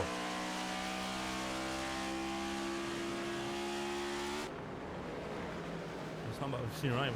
I get a chance to sort of debrief after every race. A lot for her to try to adjust to.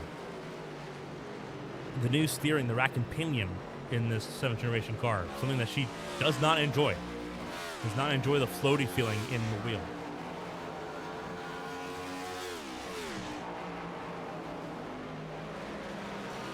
Also not a huge fan of the flat floor, the diffuser at the back of the car.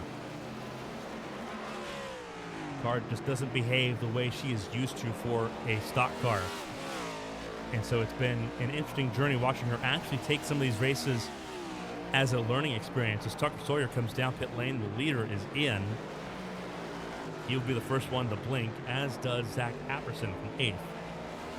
So 2 cars come in from top 10 for their pit stop to get to the end of this race. But it's very interesting hearing her sort of the way she debriefs after this car. Very different than how she's handled things, whether it's maybe in Champ Car machines, Winstone machines. Very different process here as Christina Ryan breezes around Bryn Roberts. Roberts not fighting too awful hard. I believe that is an indication that Roberts is coming down pit lane imminently.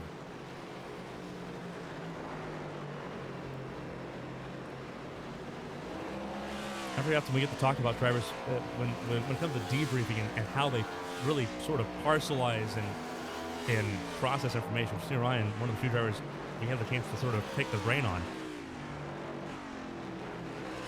And her insights are pretty spectacular. She comes around turn 7, stays out. So does Bryn Roberts. Christina Ryan wobbles the car a little bit.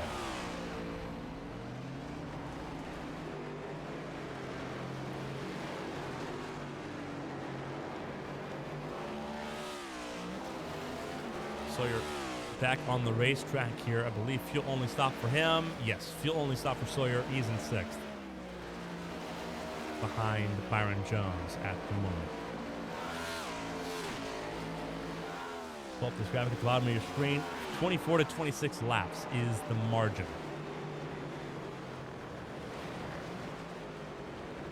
Most of your leaders came down pit lane a lap 46. We are now 23 to 24 laps into this run.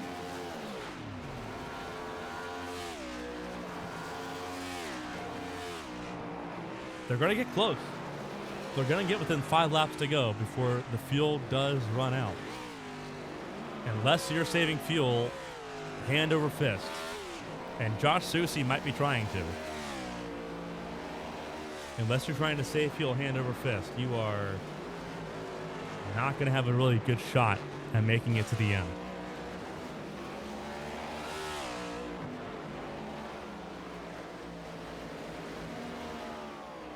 And the way you save fuel on a road course, nowhere close to the same as you do on an oval. On an oval, it's a lot of clutch and coast. Hold the clutch, let it roll through the corner, release the clutch, get back on the throttle, and sort of just shoot and go. A lot more intricate here on the road courses. It's a lot of shifting, whether it's early shifting, whether it's just not shifting it all the way down through the corners like the carousel. Instead of shifting down to 3rd, maybe staying in 4th. And you can hear it. You can hear Susie clutching in the turn 6.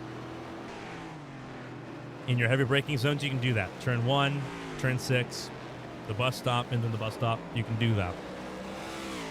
But it's just as important to make sure that you also hit turn 7, turns 2 and 3.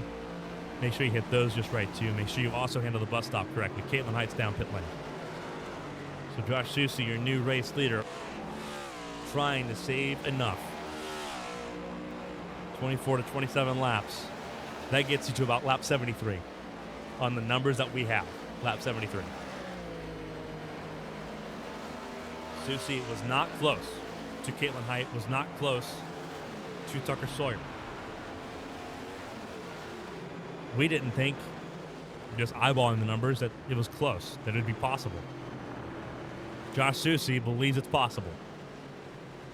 He's got 13 seconds to Sawyer, and that gap is quickly eroding. Caitlin Height in and out of pit lane, now in the top 6 still. Sawyer up to 5th, Caitlin Height in 6th.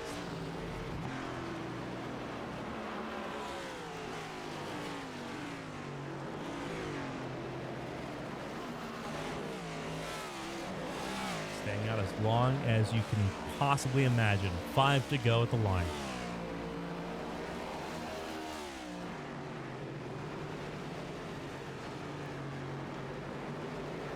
Christina Ryan in the second spot, Brendan Roberts in third, Byron Jones in fourth, Tucker Sawyer in the top 5. Top 4 of yet to make pit stops.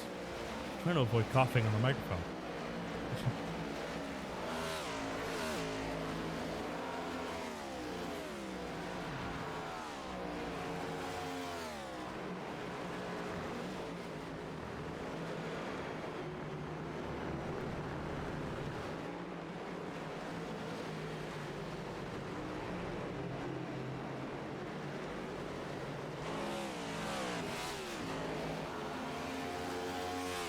Gotta love pneumonia on that one.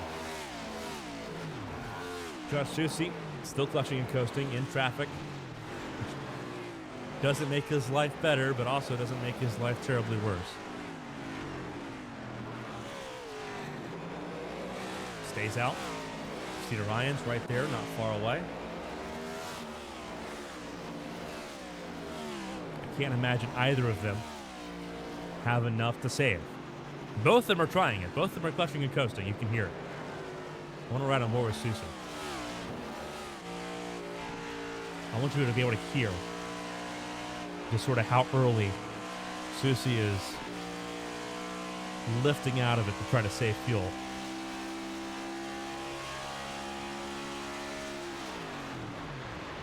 That's early. That is Josh Arnold in front of him.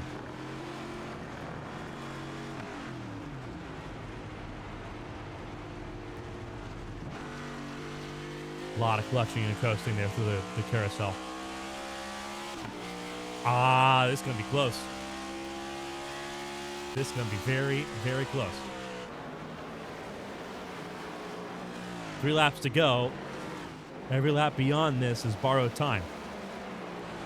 Christina Ryan is faster at the moment.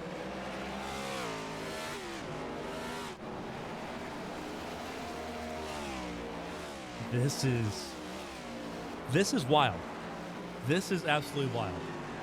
We are in borrowed time with about 7 miles, give or take, left to run. Did they get enough fuel mileage?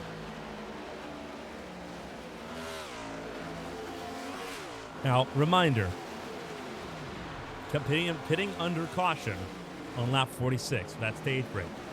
You don't use the same amount of fuel as you would if you pit under green.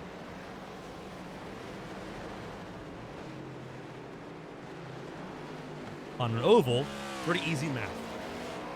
A lap of caution gets you 2 laps under green. Not quite so simple on a road course, especially one as long as Watkins Glen.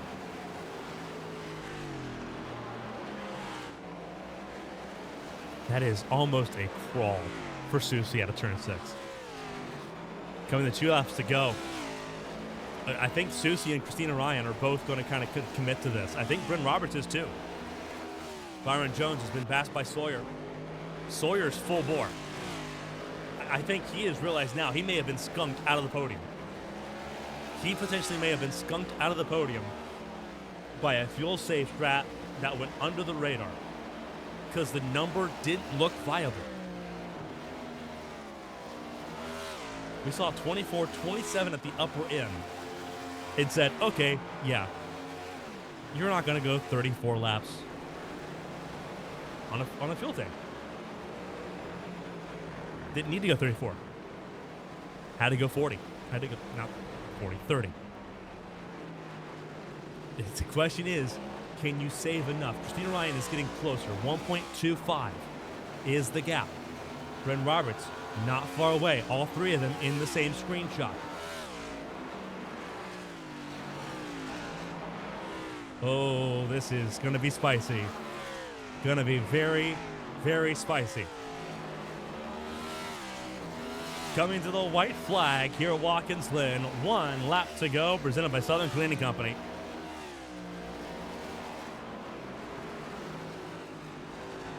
This is for the marbles. Susi trying to go full bore the best he can while saving fuel. Christina Ryan in pursuit for her first HTL Cup Series victory if she can manage it.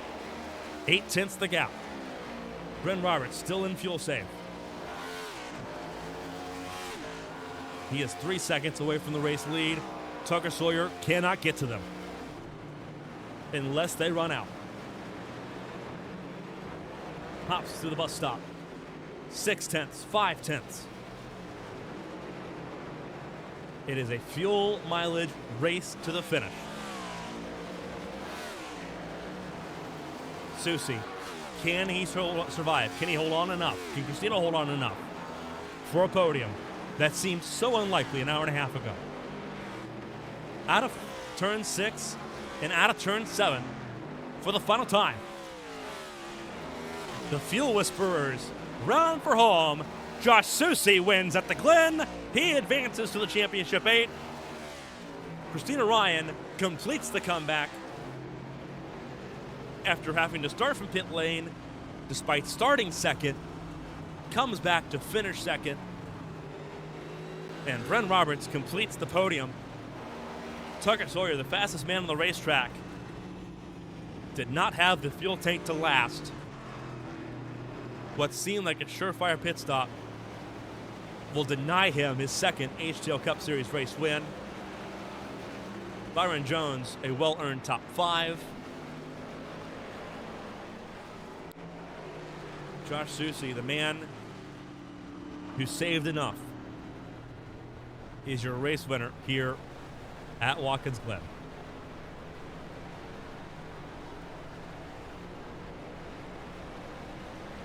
An outstanding race. And the strategy that we thought was doomed secures the entire podium tonight. And for Josh Susie, it is now clear sailing. You do not worry about Talladega in a week. And you just dust off and keep the vibes rolling at Indianapolis and Kansas after that. That is a wild turn of events.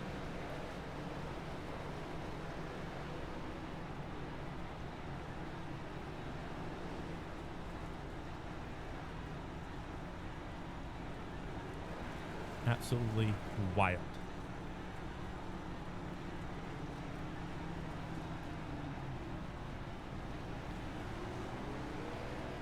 We'll step aside here.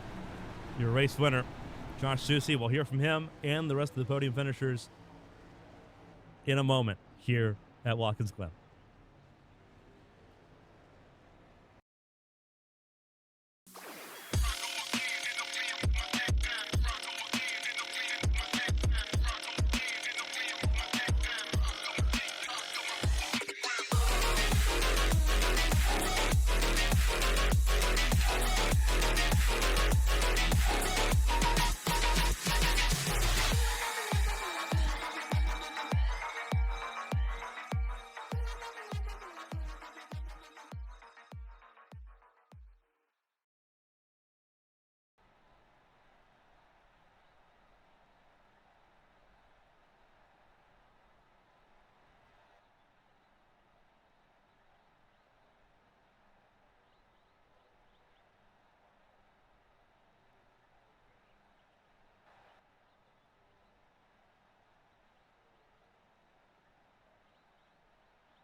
Let's start with the third place finisher here tonight. I believe we had a bit of an audio issue that we couldn't hear me going over the finishing results, but we did see them on the screen. We did get to see, though, Bryn Roberts be one of the few that make it 30 laps on a tank of fuel.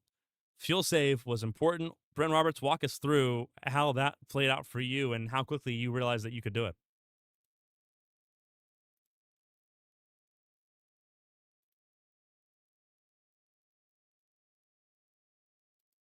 There at the final stage, I didn't really practice fuel saving or anything. I didn't really practice at all going into this race. I only ran like 5 laps or so before the section opened, but I thought it'd be easier than it was, and it was kind of difficult backing up the corners and all that. I did all I could to keep Byron Jones behind me, and unfortunately he wrecked in an incident, so I apologize for that.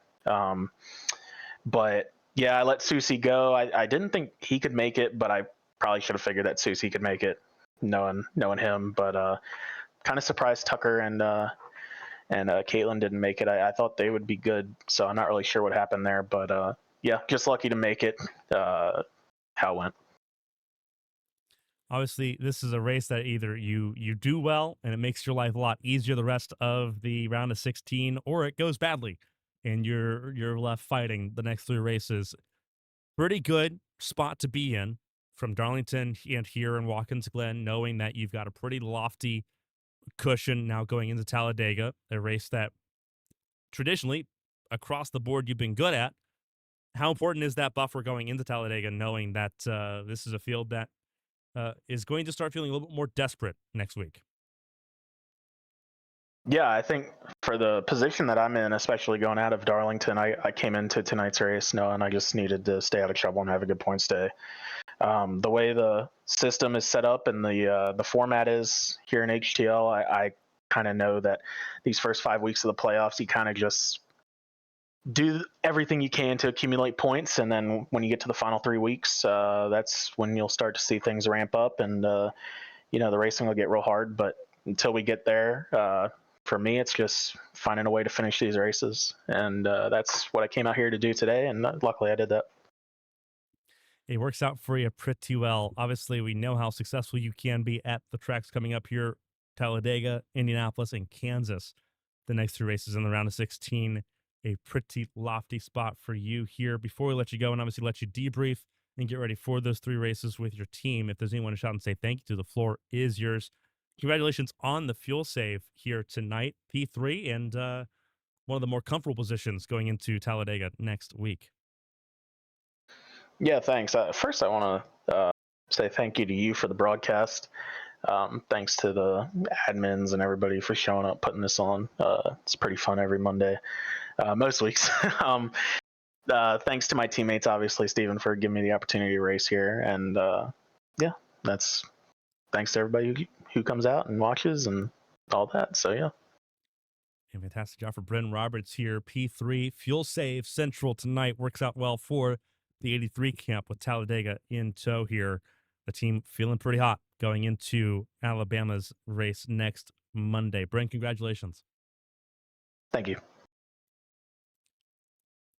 We'll move on along to P2, which the roller coaster of emotions can't be a lot more wild than what they were for Christina Ryan here tonight. Qualified second, best qualifying position she's had in HTL so far in her abbreviated career. Not often get to call you a rookie either in this situation. Technical failure leaves you off the grid and in pit lane for the start of this race. But the recovery drive, Christina Ryan vintage, is what we saw tonight. Walk us through the race on your end. We know you had a rocket ship. We saw it, but you had to do the fuel save instead of showing off that rocket fuel power. Walk us through that race. Well, you're gonna make me cry saying that was vintage Christina. It really felt like it, to be honest. Yeah, I don't know. I didn't think I was even gonna be here. It was really touch on go, and if I'd even make the start of the race. And we got a big shout out to iRacing. We pay all this money every year, hundreds and hundreds of dollars to use this service, and yet we can't even do the most basic things without our entire PCs falling apart. So big shout out to them. But despite their best efforts, we still made the grid. Missing the start kind of was a bummer, but it took a lot of the pressure off because I wasn't sure how the car was going to be we struggled a lot on cold tires through practice, but yeah, I just kind of took it easy. Saw how much pace there was in the car. There was quite a bit. Raced my way through the field until I got to about where I thought I was going to stabilize out rather, and I saw that, the stage that we were about to do was about the same length as the one we were doing, and I figured I would try and see if the track position would help, and it did, and that kind of set us up for the rest of the race. But yeah, I can't believe it. I made a little mistake in the final stint, and I think that cost me the win. It was just my own fault. I let out of the clutch too early. We were saving really hard to try and make the numbers, and it just got away from me, and I couldn't catch up with it. But even then, it about dug into the gravel and almost flipped over and didn't do that. So I mean, with everything I've been through tonight, a P2 feels like a win, and I can't complain with that. It was an incredible drive, and it tested me mentally a lot, and I'm really proud of myself that I kept it rock solid. I don't think I really panicked at any point tonight, and I think I had about 1,000 reasons to panic tonight. So obviously running part-time here in the HTL Cup Series, filling in for Dustin Hall. You kind of just been hopping around the different Tombstone cars here. Next time we know we're going to see you on the racetrack is the race you've been really setting up for, and that's the Brickyard 400 in 2 weeks. That being said, you've been having to learn this car and how different it is from everything else you've ever driven.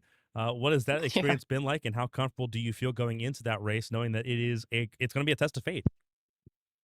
Well, it's kind of funny because I was only going to run the Brickyard after Charlotte, and had to run so many races to qualify for that, of course, because they don't want people just jumping in during the chase. But it's almost more enjoyable that I'm just sharing this car. I'll be honest with you, working with Tombstone has been a blast. These guys and girls on that team are so much fun to hang out with, and they have so much knowledge to share. I mean, huge shout out to Dustin, whose car I was in tonight. He really helped me get this thing kind of going at Sebring, and we finished really well at Sebring as well. I got a top 5, so he's putting a lot of work in. Couldn't be here tonight, but I'm sure he'll be happy to see where we ended up. Obviously, Blake letting me run and being a great team leader. It's just, I don't know. I just have been having so much fun with everybody on that team, and it's been a blast. And I'm obviously excited for Indianapolis. I love going out there. I've been lucky enough to win there a couple of times, but I've just been enjoying the ride, taking them as they come, and it's been great to be able to help out a bunch of really good people. So I don't know how many more I'll run, but I'm sure we got some stuff in the works. Maybe you'll see me some more next year, but I don't know. I'm sorry, I kind of forgot your question, but yeah, these cars are tough to drive. I didn't like it, but the open setups has made it a lot of fun. And obviously, big shout out to Team Conti Sim Performance. They make me fast, so they showed it today too. They had a great car, especially for fuel save, and it felt like it just listened. It did what you needed it to. So big shout out to them. Obviously, Blankenship Freight Lines, and there's too many sponsors on the car. I don't know them yet because I'm filling in every week. But shout out to everybody on the car. They did. They're getting their money's worth tonight. Outstanding job here. I know we're probably not going to see Christina on the High Wings Talladega next week, but we will see her at the Brickyard in 2 weeks' time for the Brickyard 400. Christina, before we let you go and obviously let you celebrate, but also relax after that stressful sort of endeavor, just trying to get to the grid. If there's anyone to shout and say thank you to, obviously you've shouted out everyone from Tombstone and everyone like that, but if there's anyone else you want to shout and say thank you to, the floor is yours. Yeah, well, I'm not calming down, Carmen. I'm going to the bar after this, so I'm doing my makeup as we speak. But so I'm gonna go celebrate with my friends. But shout out to everybody who comes out and supports me every week. I really do appreciate it, and especially we've had a great week this week. I've been in Daytona winning races in the Mazdas and the officials, which is something that I never thought would happen in my life, and we almost won this thing tonight. So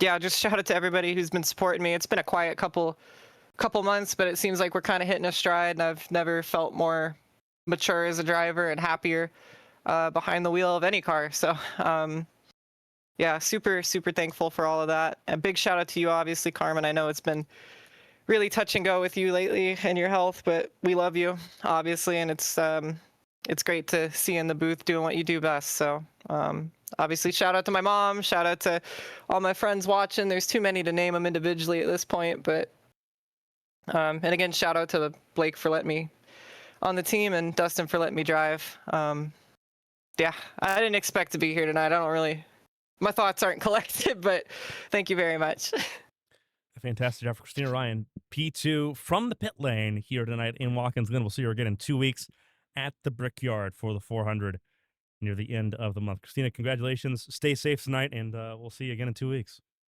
Thanks, baby. And now we talk to the man of the hour, the man who so often we talk about just underrated traits when it comes to the two-time champion Josh Susi trying to go for a third championship. Fuel saving, fuel whispering is one of those traits we don't talk about enough. Very important, very necessary here tonight. Josh Susi, you become the first person to win 2 times here at Watkins Glen and HTL. Walk us through it and walk us through how quickly that strategy came about for you, that you knew you could make it without stopping in stage 3. First of all, that's wild. I didn't know that stat, so that's pretty cool to be the first 2-time winner here. Yeah, the thought crossed my mind immediately when I looked at our standings and saw we're pitting on 30. I knew we could range somewhere like 27. If you saved a little, like weren't too aggressive, you could maybe get 28. So we were going to pace for a couple laps and restart with 28 to go. And I was like, there's an outside shot. Gonna have to do some saving for sure. I think I ended up having to save like 2 laps to make it. But, you know, it's not a talent you get to show off too often. I know a lot of the guys I race with in other leagues and stuff, they know I'm known for it. And I know Bren and Christina picked up on it right away when they saw what I was doing. But yeah, it was an immediate thought. I had to do something to offset from Tucker. I really feel like I was better on the long run, but Tucker was in his own zip code for like 4 laps. We even out for about 10 laps, and then I'd start running better than him. But you know, that pace you give up, and then by the time you catch back up to him, you're in dirty air on old tires. It's really hard to pass here when you're relative on speed, as much fun as this track is. So yeah, I knew I had to do something different, and then we had that wild stage 3 restart, which almost ended by night twice on the same lap, and got her settled down, and I was like, I think this might be a possibility. Obviously, this works out for you in a pretty big way. Everyone worried, especially after the spoiler we saw at Darlington with Steven Oberstadt won there. It's winning to get into the championship 8. That's the easiest way to punch your ticket in. A lot of potential spoilers early on. Caitlin Height was up there. Christina Ryan was up there. Gave concern that, this could really rely on Talladega and Indianapolis. Now that the ticket is punched in, and you don't have to worry about surviving Talladega, because let's be honest, it's a lottery in Talladega. How does that sort of shift? How much does that help out as far as getting ready for the championship 8, knowing that the stress is just not going to be there the next couple of weeks? Oh, I mean, it's absolutely huge. You don't even have to worry. Still put in the work for Peach and for Smeal on the owner side of things, trying to help them out as much as I can, but that doesn't have to be my primary focus anymore. I can really, almost like years past, where if the team won in the 3rd round, they could just focus on Phoenix set, right? Well, now I got another 3 weeks to start dialing in those final 3 races, and it's a huge advantage. It's a lot of stress off my shoulders. I had a strong feeling that I could very comfortably make the final round, but now I don't even have to worry about that. It's awesome because, let's be honest, the way my luck's been this year, that wasn't a guarantee as confident as I am. Fun fact stat for you, coming into the playoffs, I had the 2nd most laps led, I had the most stage points, and the most DNFs out of everyone that made the playoffs. So I started really good in the races, and then I usually had something go wrong in stage 3. So that could have very easily happened the next 3 races, and you never know. It could have been enough to knock me out. So now that I don't even have to worry about that, that's a big weight off my shoulders. We saw what happened last season with Mark Kissenweather. Everything fell apart in the playoffs in the round of 16, and he ended up not making the championship 8, despite being one of the favorites to do so. That's not going to be an issue for you at all. You get to breeze through Talladega, Indianapolis, and Kansas. You get to focus. You thought about those last 3 races in the season, that championship 8. Chicagoland, a really good racetrack for everybody to get used to. Homestead, Miami, who we've seen you be successful there. And then California to end off the season, a place where you have won on multiple occasions. Going to be a lot of fun to see how these next 6 races pan out here. Before we let you go, though, and let you celebrate here tonight from Watkins Glen, if you want to shout and say thank you to, the floor is yours. Congrats on fuel whispering 30 laps into existence here at the Glen and becoming the first ever 2-time winner here in New York. Well, I won't get tired of hearing that, so I appreciate it. Thank you. Yeah, shout out Nitro Setups first and foremost.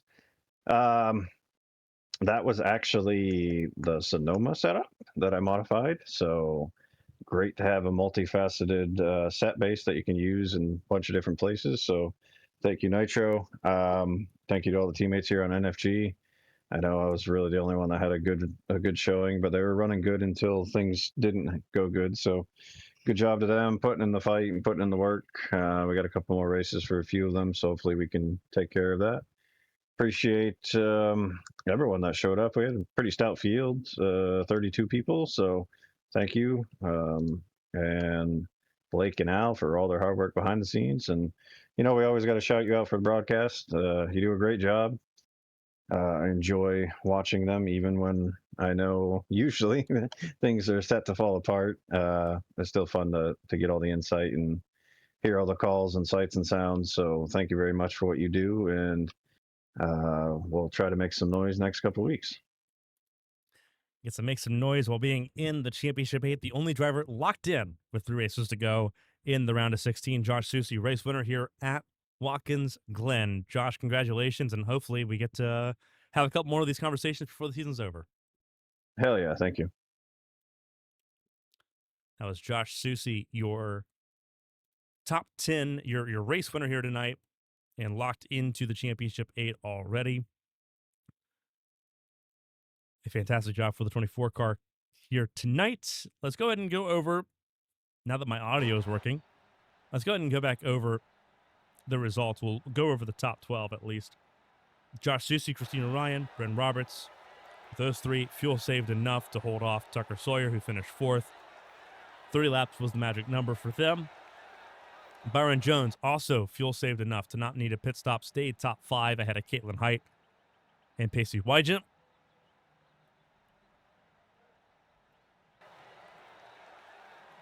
Bear with me, I'm trying to get through these pneumonia coughs as we go up and down here. Brady Smith, Elias Flores, John Matthews. First top 10 in his HTL Cup Series career for John Matthews. Great job for him. Fuel mileage helps him get there. So fuel mileage saves him there. Blake Henderson also trying to fuel save, also dealing with a technical issue of his own. Had a steering wheel malfunction early on in this race.